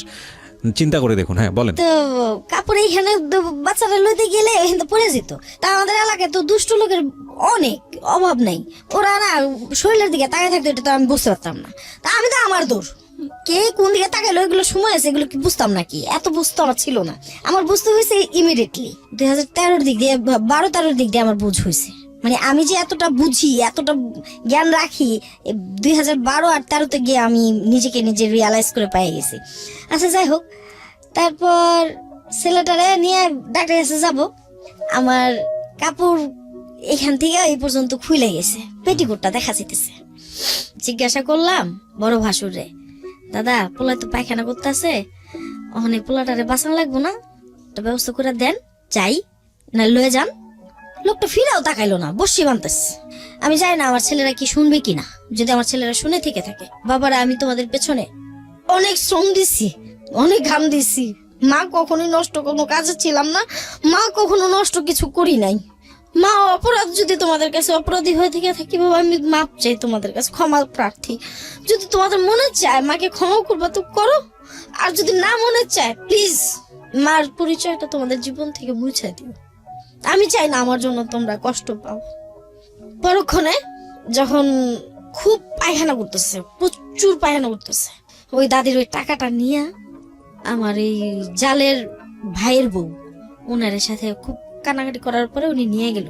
উনি আসলো, ওনারে নিয়ে ট্রেনে বসলাম। ট্রেনে বসার পরে আমার কাপড়গুলো কিন্তু এইখান থেকে এই মাথা থেকে ওই মাথা, এই মাথা থেকে সেই মাথা ভিজতেছেই। শুধু বাকি আছে আমার আঁচলটা, যে আঁচলটা দিয়ে আমি আমার ছেলেটারে ঢাইকা রাখছি, দুধ খাওয়াইতেছি ট্রেনে বসেই। আমার ননাশা ছিল, উনি আবার ওই ঢাকায় কই জানি চাকরি করে, অভদ্র মহিলা। এই মহিলায় কি করলো, ট্রেনের মধ্যে ও দেখতে শুনতে খুব সুন্দর টুন্দর আর কি। তো বললাম যে আপা একটু নিয়ে যাইতে হইব। তুই নিয়ে যা, আমি ইঞ্জেকশন দিয়ে আইছি, এখন আমি পারুম না। অথচ তারই ভাতিজা কতখানি তারা আমার ওই বয়সে নির্মমতা দেখাইছে। রাত্র তখন 11টা, মালিবাগে এসে ডাক্তার দেখাই। ডাক্তারের পায়ে গিয়ে ধরি, স্যার যদি আপনি না বাঁচান তাহলে আমি আর বলতে পারবো না, আমার বলার আর ভাষা নেই। লোকটা খুব দয়া হইলো, আমার দিকে তাকায়া মনে হইলো যে না, বাচ্চাটাকে কিছু একটা করে দেওয়া উচিত। সে ওইখানে বার্লি টার্লি স্যালাইন ট্যালাইন যা লাগলো সে দিল। তার হাতে 500 টাকা গুঁজে দিলাম, দিয়ে ওইখান থেকে রিক্সাটা নিলাম। দেখলাম না আমার ছেলেটা একটু ভালো হয়েছে, একটু ইমপ্রুভ হয়েছে। যখন ইমপ্রুভ দেখলাম যে না ঠিক আছে, তখনই তারা নিয়ে বেরোইতেছে। তখন বৃষ্টি, অজোর জোর বৃষ্টি। ছেলেটারে এইভাবে ডেকে নিয়েছি, গু দিয়ে তো আমার শরীর মাখা, একদম মাখা, নাই কিছু নাই। তারপরে আসলাম মালিবাগের থেকে, বাসায় আসলাম ভেবে দিয়া। বাড়ির গেটের সামনে পানি এতটুকু হাঁটু পর্যন্ত। নামলাম ভিতরে যাওয়ার পরে আম্মায় দেখে কই কিরে কই গেছিলি, কি হয়েছে? পরে কইলাম যে এই ঘটনা, তুমি আসিলা কই? তোর নানিকে বাসায় গেছিলাম। আচ্ছা ঠিক আছে। তো মা কইলো যে তুই আমার কাপড়টা পর, হাত মুখ ধুইয়া কিছু খাইয়া পোলালে শো। আমি মাত্র কাপড়টা ছাড়ছি, এর মধ্যে হন এই বাড়ি থেকে ভূমিকম্প চলে আসলো। ভূমিকম্প এমন যে সেই ভূমিকম্প এক্ষুনি যাইতে হবে। গেলাম এই অবস্থায়, না খাওয়া। তো এই অবস্থায় যাওয়ার পরে গিয়ে বসলাম, বাচ্চাটারে দুধ খাওয়াই দিছি। আমার খাটের থেকে চুলে ধইরা নামায়া কি বলবো, আলনার যে স্ট্যান্ড গুলো আছে না, স্ট্যান্ডটা দিয়ে আমার পিঠ গুলা, আমার শরীরটা ফাটায় ফেলাইলো। কে? এই বরিশাল্লাই। হ্যাঁ, কই তখন তুই কই ছিলি রে? সারাটা দিন কই ছিলি তুই? তোর বাচ্চাটা তো মরে যেতেছিল। এটা তোর বাচ্চা, তুই কস তোর বাচ্চা, আমার কি এখানে কোনো কিছুই নাই?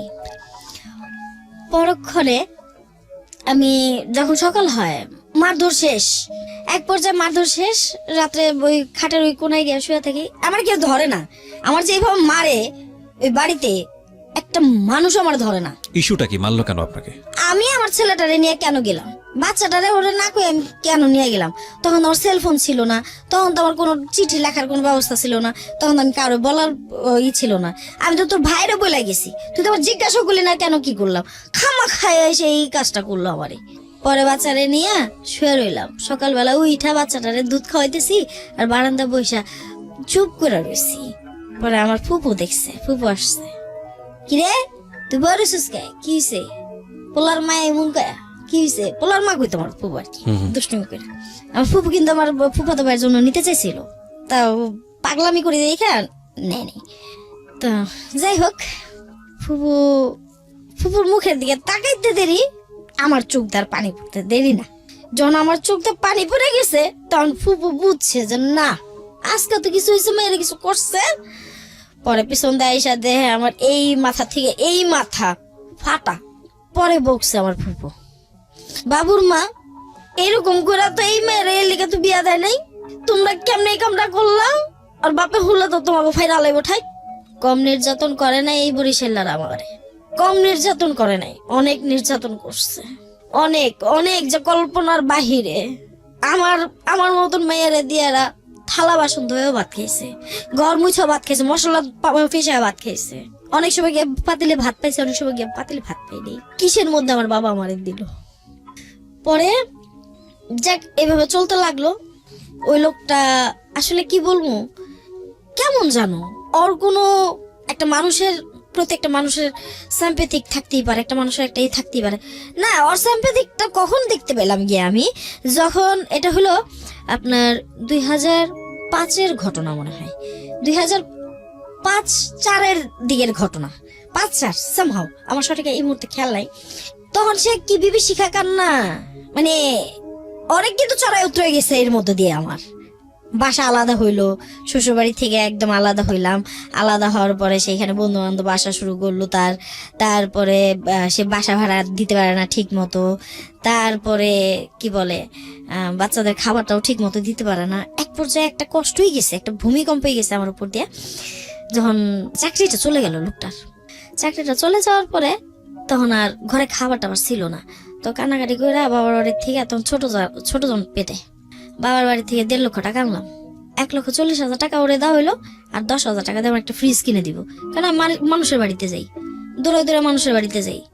তো এটা যেমন আমার নিজের কাছেও খারাপ লাগে, আমার বাড়ির যে অবস্থান সেখান থেকে এটা কেমন জানো, মানে লোকজন কেমন চোখে যেন দেখে। তো যাই হোক, আল্লাহর কি কৃপা, ছেলেটা হওয়ার জন্য আরো 10,000 টাকা আম্মা দিল।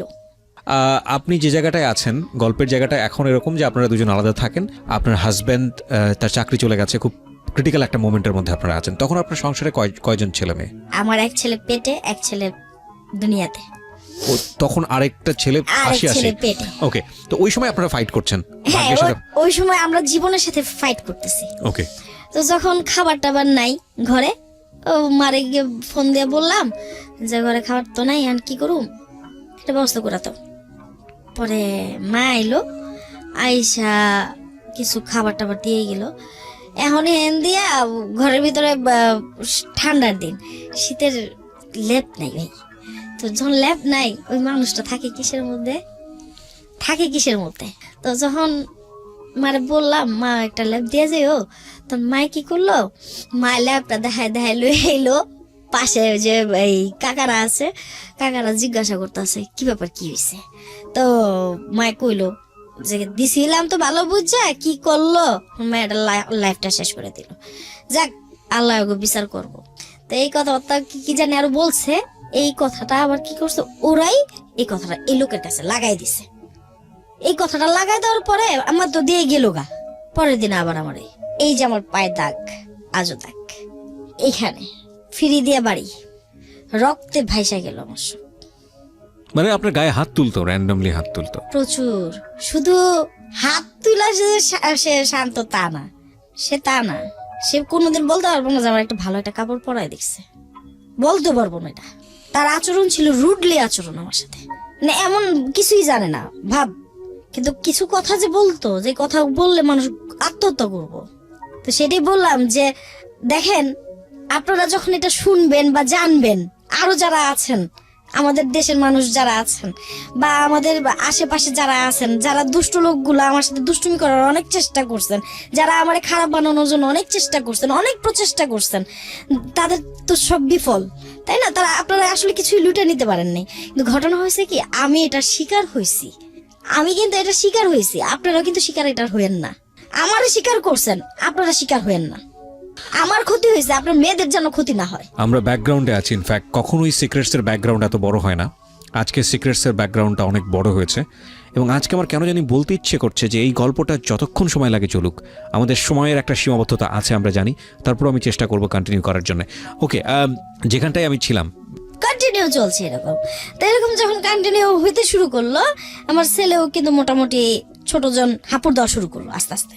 যখন হাঁপুড় দেওয়া শুরু করলো, আস্তে আস্তে হাঁটা শুরু করলো, ধরেন এই পর্যন্তই হাঁটা শুরু করলো। হাঁটা শুরু করার পর দিয়ে আমার কাছে আর ভালোই লাগলো না, যে আমার আর ভালোই লাগলো না। আমি ছোট ছেলেটা হাঁটা শুরু করলো, তখন আমার পাশের এক মহিলা ছিল, খালা বলতাম তারে, সে আমারে বোঝানো শুরু করলো, এইভাবে তো জীবন চলতে পারে না। যেভাবে ধোপার মতো মারে, এইভাবে ধোপার মতো মারলে তো মানুষ বাঁচে না।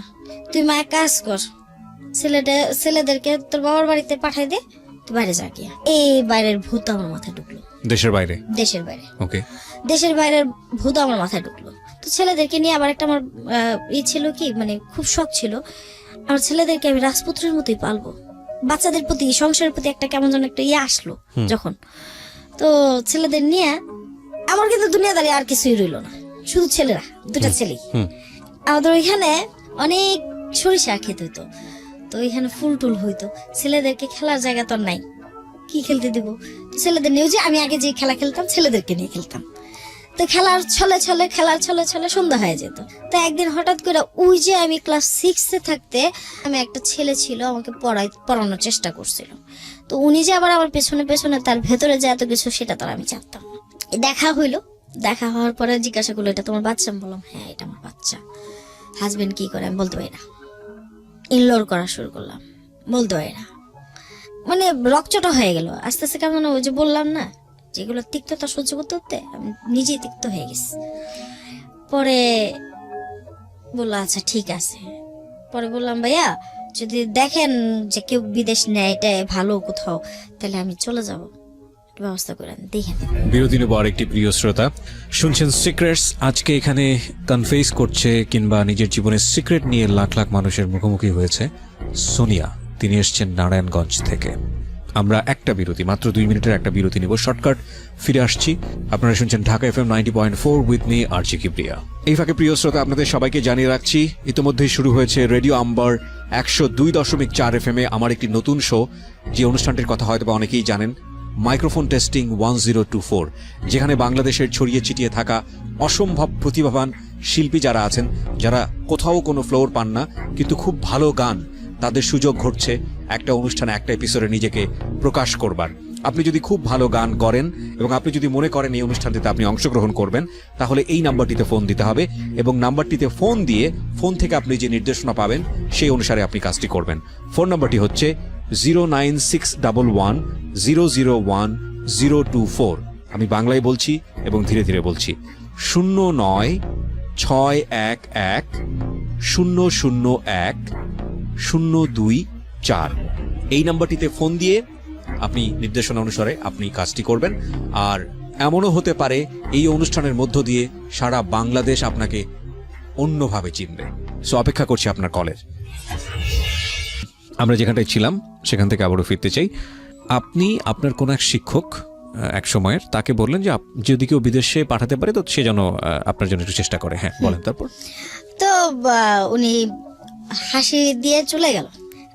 আমিও বাচ্চাদের নিয়ে শুনে করে হাঁটতে হাঁটতে হাঁটতে হাঁটতে বাসায় আসলাম। আসার পরে হাতটা মুখ ধুইলাম, খাওয়া দাওয়া করলাম। এর কিছুক্ষণ পরে ওই ভদ্রলোক আসলো। আসার পরে জিজ্ঞাসা করে, কই গেছিলি? এই ভদ্রলোক মানে আপনার হাজবেন্ড? হ্যাঁ, কই গেছিলি? কেন কই গেছিলাম মানে? তুই কই গেছিলি? বাচ্চা নিয়ে হাঁটতে গেছিলাম। কয় না, বাচ্চা লোক তো হাঁটতে যাচ্ছে, তুই কই গেছিলি এটা কো। তা আমি বললাম যে এটা কোনো কথার মধ্যে কথা বললো না, দেখেন আমি কিন্তু এইখানেই ছিলাম। পরে বললো যে না আমি তো অনেকক্ষণ ধরে আসছি, তোর পাইনি বাসায়। আমার পান না, এটা একটা কথা হইলো? কয়, হ। আচ্ছা যাক, সে আর কিছু বলেনি আমার সেদিন, কিচ্ছু বলেনি। পরে আমার ভেতরে একটা ভয়, এই বুঝি সে আমার মারলো, এই বুঝি সে আমার মারলো। আমি আজও কিন্তু ভয় পাই। আপনার গায়ে যে এরকম অত্যাচার করতো, আপনি আপনার বাবাকে এটা জানাতেন না? আপনার ফ্যামিলি কাউকে জানাতেন না? সুযোগ নাই, বাবা দেশের বাইরে, মা তো নাই। মা তো দেখলে বলে যে আচ্ছা ঠিক আছে এরকম না এরকম, কারণ তার উপরে গিয়ে যদি পড়ি। রাইট। আমি তো এগুলো বুঝতেই পারি নাই। ওই যে বললাম যে আমার সেই জ্ঞানটা ছিল না। ফুপুর বাড়িতে যাব, কে কাঠটা রাখে, কে কাঠটা খাওয়ায়, যাই হোক ফরগেট। তারপরে এই যে ভয়, এই ভয়ে ভয়ে ভয়ে ভয়ে হঠাৎ করে বললাম, আমারই এক কাছের এক লোক সেল্লাপারে বললাম, সেল্লাপা এই ঘটনা আর তো পারি না, বাবাও খবর টবর নিতেছে না, ফোন টোন যে দিমু, বেটা তো দেশের বাইরে, কেমনি কি করুম, আবার বাবা শুনলে তো মারতে শুরু করবো। তো এইদিকেও মায়ের এইদিকেও মাইর, আমার জীবনে এদিকেও মায়ের ওইদিকেও মায়ের, দুজনের দিকে মায়ের। তো এত মায়ের মধ্যে আমি হয়ে গেছি ওই যে ভলিবল খেলে না, ভলিবল হয়ে গেছি। তো এর মধ্যে দিয়ে পাসপোর্ট করতে হবে, টাকা নাই, আমি টাকা দেবো কোত্থেকে, আমার তো টাকা নাই।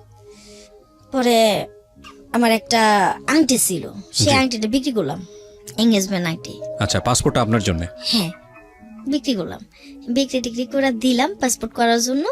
সেই সেলিনা আপা, আমি জানি না আমার পূর্ব শত্রুতা কার সাথে আছে, এটা কি আমার বাবার জন্য না আমার দাদার জন্য না আমাদের জন্য। আসলে আমার তো কোনো শত্রু থাকার কথা না, আমি কারোর সাথে তো দুষ্টুমি করি নাই, শত্রুতা আমি করি নাই, কিছু করি নাই। তো সে যেন কি জন্য এই কাজটা করলো আমি জানি না। সে নকল বিয়ের এই সেই বইলা আমারে এই কনভিন্স করলো, সে আমার বললো কেউ জানবে না, কেউ বুঝবে না, সে সম্পূর্ণ কমপ্লিট করলো। তো কমপ্লিট করার পরে সে এক পর্যায়ে গিয়া যাওয়ার কথা বলছে, আচ্ছা পরে। ওই লোকের সাথে কিন্তু আমার, ওই যে স্যারের সাথে আমার কিন্তু কোনো দৈহিক কোনো সম্পর্ক ছিল না, দৈহিক কোনো সম্পর্ক নাই, সাংসারিক কোনো সম্পর্ক নাই, তার সাথে সামাজিক যে একটা সম্পর্ক সেটাও নাই, জাস্ট ওই যে একটা সিগনেচার, যে ওই যে আমাকে বাইরে নিয়ে যাবে, মানে ফলস বিয়ের কথা বলে। ওকে ওকে ফাইন, আমাকে একটু জিনিসটা খুলাসা করে বলেন। হ্যাঁ, আমি বলেন। আমি- আমি একটু আমাদের যারা শ্রোতা রয়েছেন তাদের জন্য যদি একটু বোঝাতে চাই বিষয়টা। একটা যেটা হচ্ছে যে বাইরে যাওয়ার জন্য আপনি পাসপোর্ট করছেন, এটা আমি হ্যাঁ, ক্লিয়ার। হ্যাঁ, তো বাইরে পাঠাচ্ছে আপনাকে কে? এটা ছিল আমার আমি যে বাসায় ছিলাম, ওই বাসার পাশে একটা ফার্ম ছিল, মুরগি ফার্ম, হ্যাঁ। ওই ফার্মে থাকতো এই মহিলা। ওকে, আচ্ছা, তো এই মহিলার খোঁজটা আপনি পেলেন কিভাবে? উনি যে আমার বাসায় আসতো পানি নিতে। হ্যাঁ, উনি আপনাকে জানালো যে উনি লোক পাঠায়? হ্যাঁ হ্যাঁ, আচ্ছা, তো উনি লোক পাঠায় এবং ওনাকে বিশ্বাস করে আপনি টাকা পয়সা দিলেন? টাকা দিয়েছি, হ্যাঁ। কত টাকা দিলেন? 5,000 টাকা দিলাম মাত্র? মাত্র। এই টাকা দিয়ে উনি বিদেশ পাঠাবে এরকম না কথা? না না, তাহলে? এই টাকা দিয়ে সে আমার পাসপোর্ট করে দিবে। আচ্ছা, তারপর বিদেশ যেতে কত লাগবে বা কি অবস্থা এগুলো কিছু বলেছে? হ্যাঁ বলেছে 30,000 টাকা লাগবে। 30,000 টাকা দিতে হবে। কোথায় পাঠাবে আপনাকে? আমাকে পাঠানোর কথা ছিল দুবাইতে। দুবাইতে? আর আপনি এই বিষয়টা গোপন করবেন আপনার হাজবেন্ডের কাছে? সবার কাছে গোপন করে আপনি হঠাৎ করে চলে যাবেন? হ্যাঁ, আমার সিগনেচার লাগবে, তারা আমার সিগনেচার নিয়েছে। আচ্ছা এই পর্যন্তই তাদের সাথে আমার রিলেশন। আচ্ছা, এর বাইরে তাদের সাথে আমার কোনো রিলেশন নেই। কিন্তু আপনাকে বাইরে যেতে হলে দেখাতে হবে সাহেব আপনার হাজবেন্ড। হ্যাঁ হ্যাঁ, ওকে, এটা তারা আমাকে বুঝাইছে। আচ্ছা, তারপর? এই বুঝটা তারা আমার ছিল না। Okay. আসলে এইভাবে মানুষ কিভাবে কি করে। ওকে, পরে আমার আম্মা ফোন দিল, তুই কই? বললাম বাসায়। আচ্ছা ঠিক আছে। তো সাহেব এই যে ঢুকলো বাড়িতে ঢোকার পরে সে আর বাড়ি থেকে বের হয় না। কোন সাহেব? বাচ্চার বাবা। মন ভাব ধরে যেমন ওই যে রোমিও জুলিয়েট আলাদা হইলে যেরকম মজনু লাইলের মজনু এরকম বলে কি ভাবটা একটা ধরে না, ওরকম একটা ভাব দিল। যেমন সে আমার কত চেনা, কত ভালোবাসার মানুষ, কত যে সে আমার ভালোবাসে, আসলে কিন্তু কিছুই না, ঘোড়ার ডিম। পরে যাই হোক 4 দিন সে আমারে কিচ্ছু বলে না, সে বাসা থেকে লড়েও না। কি ব্যাপার, কি হয়েছে? কয় দোকানে যাবো না, শরীরটা ভালো না। আমি দেখতেছি ভালো, দিব্যি সিগারেট খাইতেছে, দিব্যি ভালো আছে, ভালো নাই, তার মানেটা কি? পরে আমার খালা আমাকে জিজ্ঞাসা করে যে বাবা তুমি কি কিছু করছো? ছোট খালা যেটা ওই যে ইয়েতে থাকে, ডিএচএস থাকে, সেটা ফোন করছে মানে, ফোন করে বলতেছে তুমি কি বাবা কিছু করছো? না তো। কয় তুমি কিছু করছো নাকি দেখো তোমার। না আমি কিচ্ছু করিনি। কে কি হয়েছে? তো সে আর কিছু বললো না, ওর ফোন দিয়ে, হাইয়ের ফোনে তো এইখান দিয়ে যে নিচে নিচে দিয়া আমার সৎ মায়ের সাথে অমুকের সাথে তমুকের সাথে সে একেবারে কনভেন্স করে সব কমপ্লিট করে অস্থির করে ফেলাইছে, তারাও যেগুলো করে ফেলাইছে এগুলো আমি কিচ্ছু চাই না ভাই। আমার হিসাবে এরকম কে কি করলো এটা আমার দেখার বিষয় না, দেখার বিষয় হয়েছে আমি হেনো টর্চারে এত টর্চার আর সহ্য হয় না, আমার যাইতে হবে। আমারটা আমি দাঁড় হয়ে তারপরে আমারটা যা করা লাগে আমি করবো। ওকে, তো বাই দ্য ওয়ে এরকম চিন্তা ভাবনা নিয়ে এই করলাম। হেরা কি সুন্দর করে সব দুনিয়াদারি অস্থির করে লইলো, মানে ভিতরে ভিতরে জেনে গেছে তারা। তার ভিতরে সব খুব কঠিন ভাবে মানে ই নিয়ে বসে আছে, আক্রমণাত্মক অবস্থা নিয়ে আছে আমার সাইজ করবো। আসলে তো কিচ্ছু না, আমার বাবা এলো, আমার বাবারে আমার মায়া নাইলো, তোমার মাইয়া গেল আমি এই কাম করছে, তো বাবা বিশ্বাসের ভিত্তিতেই সে ধানার্দন টিকিট কেটে ধানার্দন দেশে আসার পরে সে আমার ডাকায়। দেশে আসার পর সে 10 মিনিটও দেরি করে নেই, এক্ষুনি ওরা টাকা, এক্ষুনি ওরা আসতে বল যে তোর বাবা যাইতে বলছে। তো গেলাম, যাওয়ার পরে আমার বাবা কি সুন্দর করে আমার ভাষণ দিল, যে ভাষণটি দিল এগুলা শুনলে যে কোনো মেয়ে হয় আত্মহত্যা করবো, না হয় তার পথ সেবাই ছাড়িব। যাই হোক, আনলিমিটেড কিছু কথা ছিল, তার মধ্যে দিয়ে শুধু তার কয়েকটা কথা ভালো লাগছে।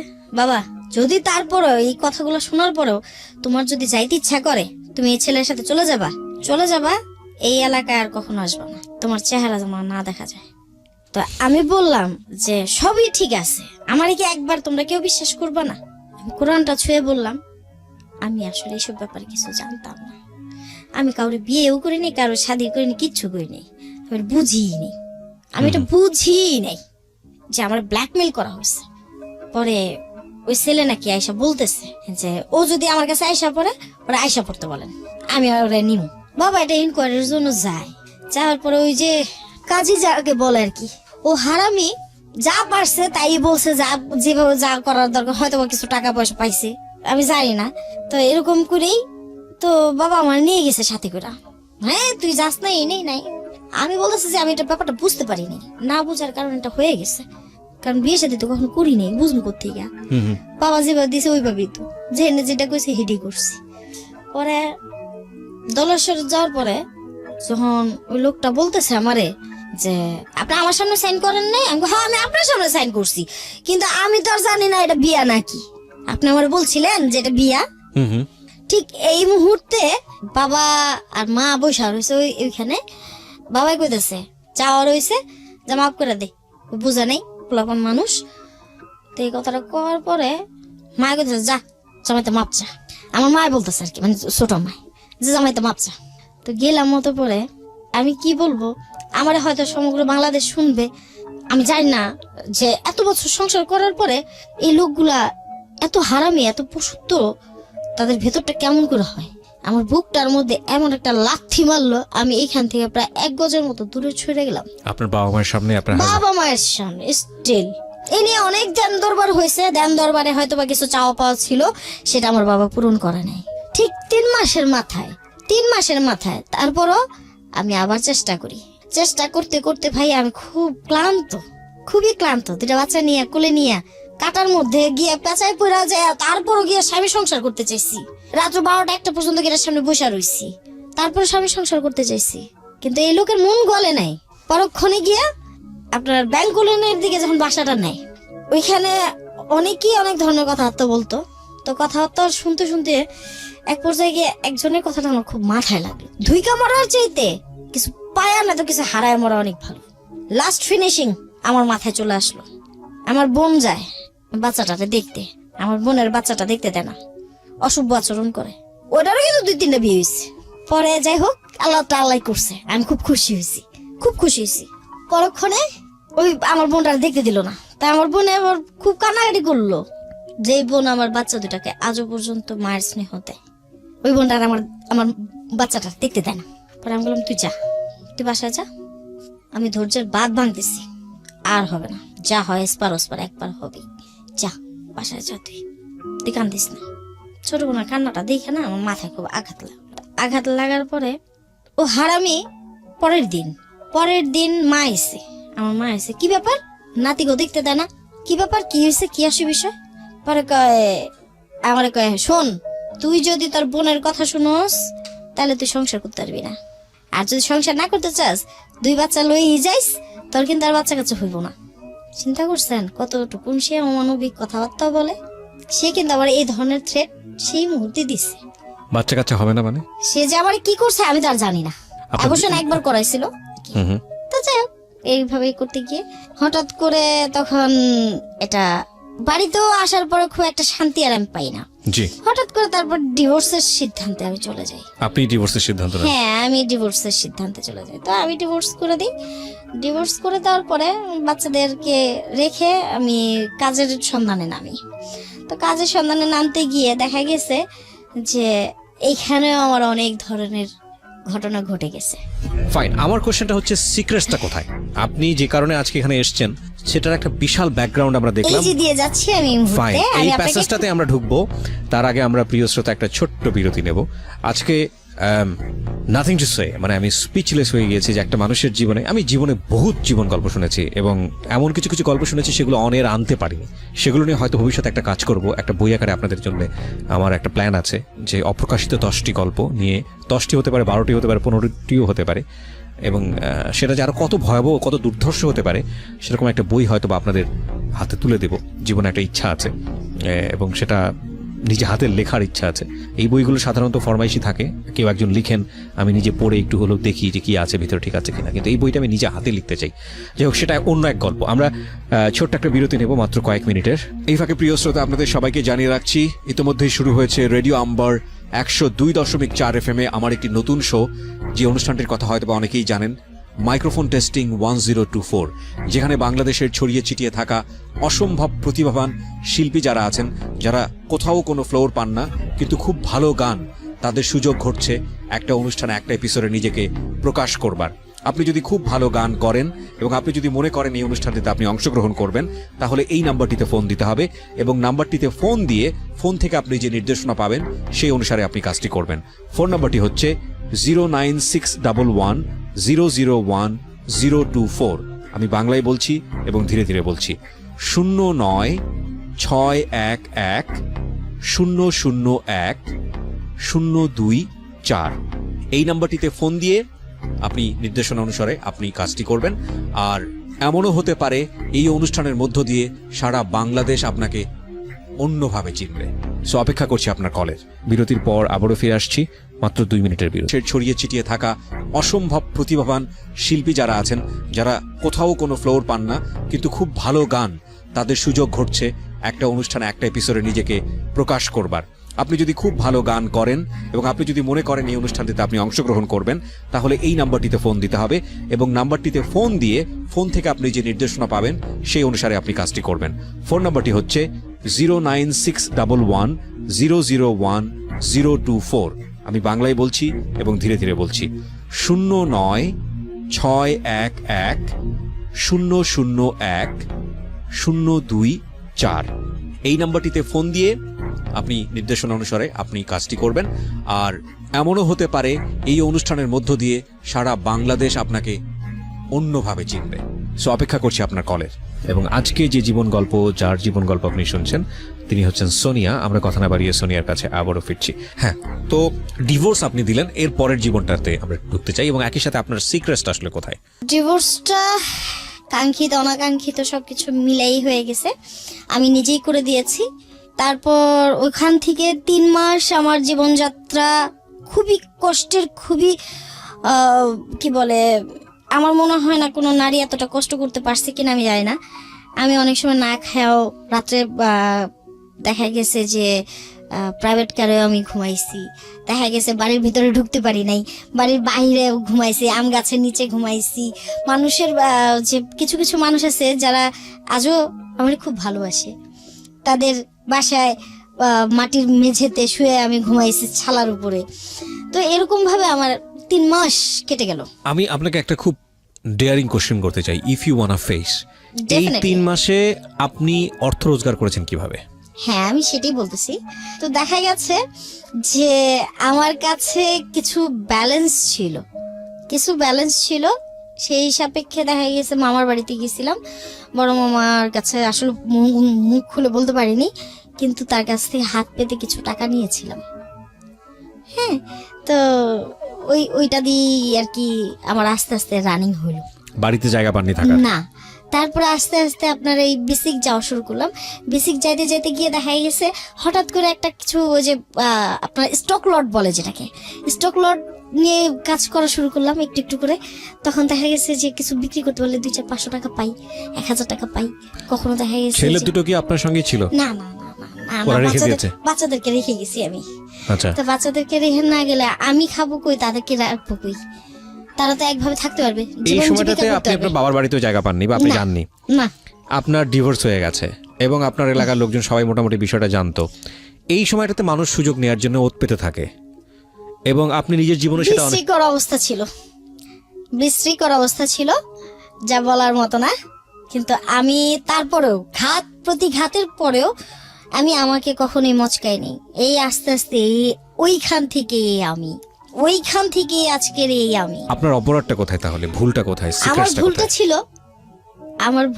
আমার বাবার কাছে।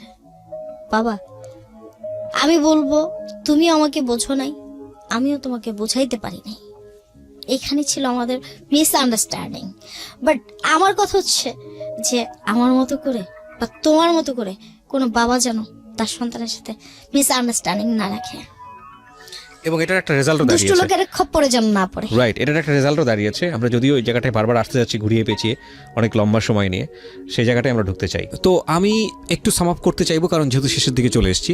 আপনি ওখান থেকে বের হলেন আপনার হাজবেন্ডের জায়গা থেকে, নিজের পায়ে ইনকাম দাঁড়ানোর চেষ্টা করছেন। চেষ্টা করতেছি। ওই সময় বাবা আপনাকে কি মানে সাপোর্ট দেয়নি বা বললো না যে তুমি নতুন করে জীবন শুরু করো, আমি তোমার জন্য কিছু একটা করি? না না, বাবা আমাকে প্রতিনিয়ত আটকায় রাখার চেষ্টা করতো। আচ্ছা, আটকায় রাখার চেষ্টা করাতেই আমি থানার একটু সাহায্য নেই, বাসায় পুলিশ টুলিশ আসে। এটা মানে আমার ঘটনাটা কি আমাকে একটু বলেন ছোট করে। আমি যখন চাকরি করার চিন্তা ভাবনা করি বা আমি যখন বের হয়ে আসার চেষ্টা করি, তখন বাবা আমাকে আটকায় দেয়, ঘরের মধ্যে আটকায় দেয়, মারধর করে, আটকায় দেয়। ডিভোর্স হবার পরে?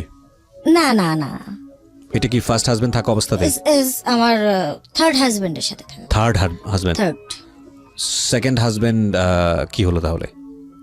ওটাকে হাজবেন্ড বলবো না, মানে ওটা তো প্রতারণা ছিল। মানে এটাই, এই second এটা husband- সমাজ যেভাবে নেয় আর কি। সেকেন্ড হাজবেন্ডের প্রতারণার ঘটনাটা কি ছিল? ওই যে ও ওকে, সো এটা তো আসলে হাজবেন্ডই না। না। ফাইন, সো আমি যেটা জানতে চাচ্ছি আর যে দ্বিতীয় হাজবেন্ড বলতে যার সঙ্গে আপনি এখন আছেন। এখন আছি। ফাইন, সো এই জীবনে যাওয়া এটাও নিশ্চয়ই আপনার বাবা জানতো না যে আপনি কাকে বিয়ে করছেন। না না, আপনি নিজের ইচ্ছাতেই বিয়ে করেছেন। এখানেও কিছুই নিশ্চয়ই করার নাই। আমি দেখা গেছে যে যে এত দুষ্ট লোক, এত মানুষের চোখ, আর আমি জানতাম না যে আমি এতটুকু মানে কি বলে সুন্দর বা এত কিছু, এটা আমি জানতাম না। তারা যে আমার পেছু কেন নিত সেটাও আমি জানতাম না। আমি জানতে পারলাম, তো আমার কিছু করার নাই। তো এই সমাজ তো আমাকে ঠিক থাকতে দিচ্ছে না, দিবে না, তো আমি বিয়ে না করে যাবো কোথায়? আমার তো একটা গাছের দরকার, অবলম্বন দরকার। অবলম্বন দরকার। তো আপনি এই লোকটাকে বাঁচলেন কেন?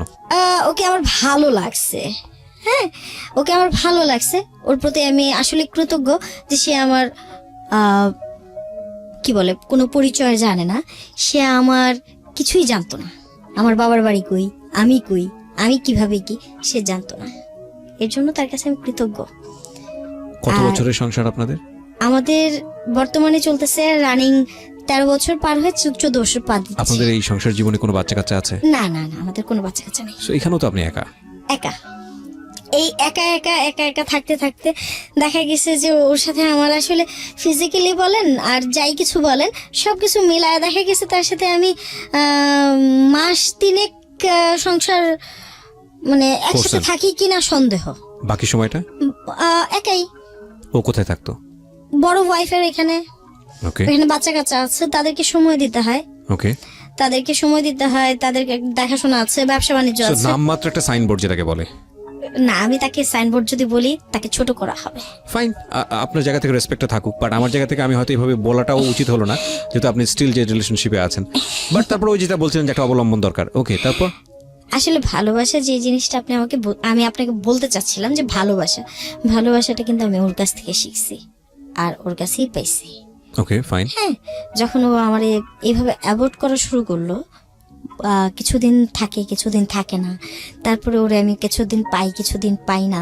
দেখা গেছে ওই যে বিষণ্ণতাটা, এই বিষণ্ণতার ইয়েতে আমি এক সময় এতটা ক্রেজি হয়ে যায় তখনই আমি বিদেশে আবার যাওয়ার জন্য চেষ্টা করেন। পাড়ি দেওয়ার জন্য চেষ্টা করি। যখন এই চেষ্টা করতে যাই, এই চেষ্টা করতে গিয়েই এই ছেলেটার সাথে আমার একটা কি বলে পরিচয়টা হলো কিভাবে? হয়ে যায়। আচ্ছা, পরিচয়টা হয়ে যায় ফোনের মাধ্যমে। ওকে। হ্যাঁ, ফোনের মাধ্যমে আমি তাকে একটা রিং করি, রিং করার পরে ফোনটা ধরার পরে বলতেছে যে আপনি কাকে চাচ্ছেন। তা আমি বললাম স্যার এটা কি এই অফিস কিনা? বললো হ্যাঁ। তো ওই যে ওইখান থেকে যে সে আলোচনা পাওয়া শুরু করলো, সে প্রায় আমাকে ফোন করতো। তো ফোন করতে করতে করতে ওই যে আমি একা সময়টা থাকতাম তখন কথা বলতাম, বা অনেক সময় দেখা যেত আমি কবিতা পড়তাম, অনেক সময় দেখা যায় যে আমি কোরআন পড়ি, অনেক সময় দেখা যায় আমি ওজিফা পড়ি। এইভাবেই আমার সময়গুলো কেটে যায়। তো সে আমাকে আস্তে আস্তে বিভিন্ন স্বপ্ন দেখায়।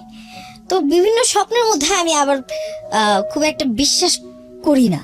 তাকে আমি শুধু বললাম যে জাস্ট আমরা ফ্রেন্ডশিপ রাখতে পারি। বললো আচ্ছা ঠিক আছে। তো তার সাথে আমি দেখা করি, কথা বলি।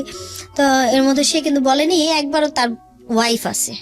হ্যাঁ, তো বাই দ্য ওয়ে ওই যে বললাম যে আমার বাবার বাড়িতে পুলিশ আসে, তো বাবা খুব এই পুলিশটা রাগান্বিত। আপনি পাঠিয়েছিলেন? হ্যাঁ হ্যাঁ, আমি পাঠিয়েছিলাম না, আমি ওই বাসায় ছিলাম, আমি এনেছি। পুলিশ ফোন করে? হ্যাঁ, পুলিশ ফোন করে থানা থেকে। তবে আমি স্যালুটেড আমার প্রশাসনকে যে তারা আমাকে এতটুকুন সাহায্য করেছে সব মানে সময়। বলার সঙ্গে সঙ্গে চলে আসছে? হ্যাঁ, তারা আচ্ছা, আমাকে কেন নিয়ে আসছিলেন পুলিশ আপনি বাসাতে?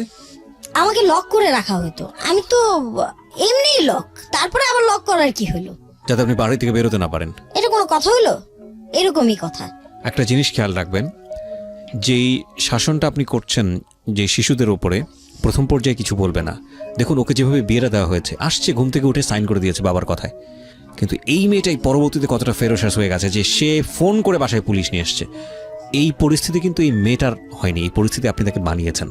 আমি এটাই বলবো যে যারা নরম স্বভাবের থাকে, যে শিশু পরিবারে খুব নরম স্বভাবের থাকে, তার উপর জোর করে কন্টিনিউয়াসলি কোনো কিছু করবেন না। কারণ ও যখন খেপে যাবে তখন আপনি চিন্তাও করতে পারবেন না যে আগ্নেয়গিরির উদ্গীরণ কত ভয়ানক হতে পারে, তার চেয়েও ভয়ানক আচরণ সে করতে পারে। সো এগুলো না করাটাই বেটার। আমরা বাই দ্য ওয়েটা আমি নিজের জীবনের শিক্ষা থেকেই বলেছি, আমি যেটা বললাম এখন আপনাদেরকে, বিকজ প্রতিটা মানুষই কিছু না কিছু এক্সপিরিয়েন্সের মধ্য দিয়ে যায় প্রতি মোমেন্টে। এবং আমি দেখেছি যে এই জীবন গল্পগুলো বা এই সিক্রেটসগুলো যতটা আমাদেরকে শেখায়, আমাদের পুঁথিগত বিদ্যা তার চেয়েও অনেক ভয়ানক ভয়ানক ভয়ানক বেশি কিছু আমরা শিখি হচ্ছে এই জীবন গল্প বা সিক্রেটস থেকে। আমার কথা হচ্ছে পুলিশ আপনি নিয়ে আসলেন ঠিক আছে, কিন্তু সুমনের যে জায়গাটায় আমি ছিলাম, আমি বুঝতে পারছি যে তখন আপনার একটা মারাত্মক উইকনেস কাজ করতো। সেটা হচ্ছে কেউ আপনাকে স্বপ্ন দেখালে, কেউ আপনার সঙ্গে একটু কোম্পানি দিলে তাকে আপনার ভালো লাগাটা খুবই স্বাভাবিক, একটু ভালো লাগতো। আচ্ছা, দ্যাটস ইট, এর তো বাইরে কিছু আপনি না। চিন্তা করলেন যে যেভাবেই হোক না কেন আপনি বিদেশে যাবেন, বাইরে যেতে পারলেই হলো। ওকে। তো আপনার এই সারলতার সুযোগ সে নিয়েছে, এবং সেটা আসলে কত এক্সট্রিম লেভেলে গেছে আমি একটু জানতে চাই। আসলে এটা বলা চলে তাকে যেন আমার বাড়তি টাকাটা দিতে না হয়, সেজন্য সে আমাকে ওইভাবে কনভিন্স করে সে আমার সাথে একটা মানে ওয়ান টাইমের একটা ফিজিক্যালি এবং আপনি সেটাতে এগ্রি করেন? হ্যাঁ, তখন বাধ্যতামূলক কিছু করার নাই, কারণ আমার যাওয়ার মতো সব তখন রাস্তা কোথাও যখন বন্ধ হয়ে গেছে। আমি কই যাব, কার কাছে যাব? এখন যদি আমি এই এতটুকু না করতে যাই, যত ঘৃণাই করি নিজেকে, আর যত ঘৃণাই হোক এই সময়টা, তারপরেও যদি আমি এই জিনিসটা না করতে যাই, তাহলে দেখা গেছে যে আমার মরণ ছাড়া কোনো পথ থাকে না। এবং আমি ডেফিনেটলি শিওর, আমি বাড়িতে ফিরে আসতে পারতেছি না, এমন একটা প্রসিকিউশন তৈরি করে রেখে এসেছি এবং বাসায়। ডেফিনেটলি শিওর যে আপনার এই শেষ পর্যন্ত যেটা হয়েছে আপনার সঙ্গে চিট করেছে। ডেফিনেটলি, একেবারে এক কথায় বলা চলে সে আমার সাথে চিট করেছে। শুধু চিটই না, সে আমাকে অনেকবার মারধরও করেছে, মেরে ফেলার চেষ্টা করেছে। যখন আমি রুখে দাঁড়ালাম, যখন আমি বললাম যে ঠিক আছে দেখা যাক তুই আমাকে কি করতে পারিস সেটা দেখবো, আমি সেই ওই যে বলে না, নারী যদি রেগে যায় তখন নারী আর নারী থাকে না, তখন নারী তার শাড়ি খুলে দেয়। আমি ঠিক সেটাই করেছি। আজও আমি একা আছি, কিন্তু আমি একটা পুরুষের সমান। আমি নিজে বাজার করি, নিজে খাই, নিজে চলি, নিজে ডাক্তারের কাছে যাই, নিজে ট্রিটমেন্ট করি, নিজের অপারেশন নিজেরটা নিজে সিলেক্ট করি, নিজেরটা নিজেই করতেছি, বাচ্চাদেরকে দেখতেছি, হাজবেন্ডকে যতটুকুন পারি সাহায্য করতেছি। বাচ্চাদেরকে দেখতেছেন মানে? আমার সেই আগের ঘরের বাচ্চারা আমার সাথেই আছেন, এখন আপনার সঙ্গে থাকেন, এটা তো আপনার জন্য একটা অনেক বড় পাওয়া। হ্যাঁ, দুই বাচ্চা যারা শুনছেন, ছোট ছেলেটা আমার কাছে চলে আসছে। বড় ছেলের বয়স কত? বড় ছেলের বয়স খুব বেশি না, অল্পই, 18 হয়নি। আচ্ছা, ও তো পড়াশোনা করছে? হ্যাঁ, পড়াশোনা করছে। ও জানে আপনি আজকে যে কথাগুলো বলেন ও তো এই বাসায় বসে শুনছে, সো ও জানলে কি মনে হয়, মাকে কি মনে করতে পারে? আমি সেই কথাটা পেছনে ফেলে এসেছি রাইট, আপনি বলেছিলেন একবার। যে বাবা, আমি পরিস্থিতির শিকার, আমি পরিস্থিতির শিকার। এই পরিবেশ, এই কি বলে সমাজ, এই সমাজের ব্যবস্থাপনা আমাকে করে তুলছে। আমি নিজে থেকে কিছু করি নাই। আমার এইগুলো বোঝার মতো বয়স তখন ছিল না, যে বয়সটাতে আমার বিয়ে হয়ে গেছে। আর যে বয়সটা আমি পার করেছি, যে যৌবনটা আমি পার করেছি, সেটা সম্পূর্ণ রাস্তায় পার করেছি। তারপর যে আমি টিকে আছি, এটাই অনেক কিছু। আপনি চিন্তা করেন না যে আমি যে আমাকে যে চিলের মতো ছিঁড়ে ফিরে কেউ খাইতে পারে নাই, এইটাই আমার ভাগ্য, তোমাদের ভাগ্য। কিছু সিক্রেটস আমরা এখানে ওপেন করলাম না, তবে এটা ঠিক যে যেহেতু সিক্রেটস অনুষ্ঠান, সেহেতু আমরা আমাদের এই সিক্রেটস অনুষ্ঠানের জায়গাটা থেকে আমরা বাধ্য হয়ে ওনাকে কতটুকু নিচে নামতে হয়েছে সেখানে আপনাকে একটু হলেও টাচ দিয়েছি। আমরা আমাদের এই অনুষ্ঠানের জায়গা থেকে মূল ফোকাসটা রাখতে চাই আপনার দুই সন্তানের প্রতি। আমি আপনাকে একটা প্রশ্ন করব, আপনার দুই সন্তান নিশ্চয়ই একসময় বড় হবে, জি তারাও নিশ্চয়ই বিয়ে শাদী করবে। জি আপনার যারা বৌমা হবে জি তাদেরকে আপনি কিভাবে দেখবেন, কিভাবে মানুষ করবেন, কিভাবে কাছে রাখবেন? ডেফিনেটলি আমি চেষ্টা করব আমার ছেলের বউরা যেন আমার কাছ থেকে কোনো কটূক্ত, কোনো কথা দিয়ে কোনো আঘাত, বা তাদেরকে কেউ উসলানি ফুসলানি দিতে না পারে, সেই জিনিসটা আমি খেয়াল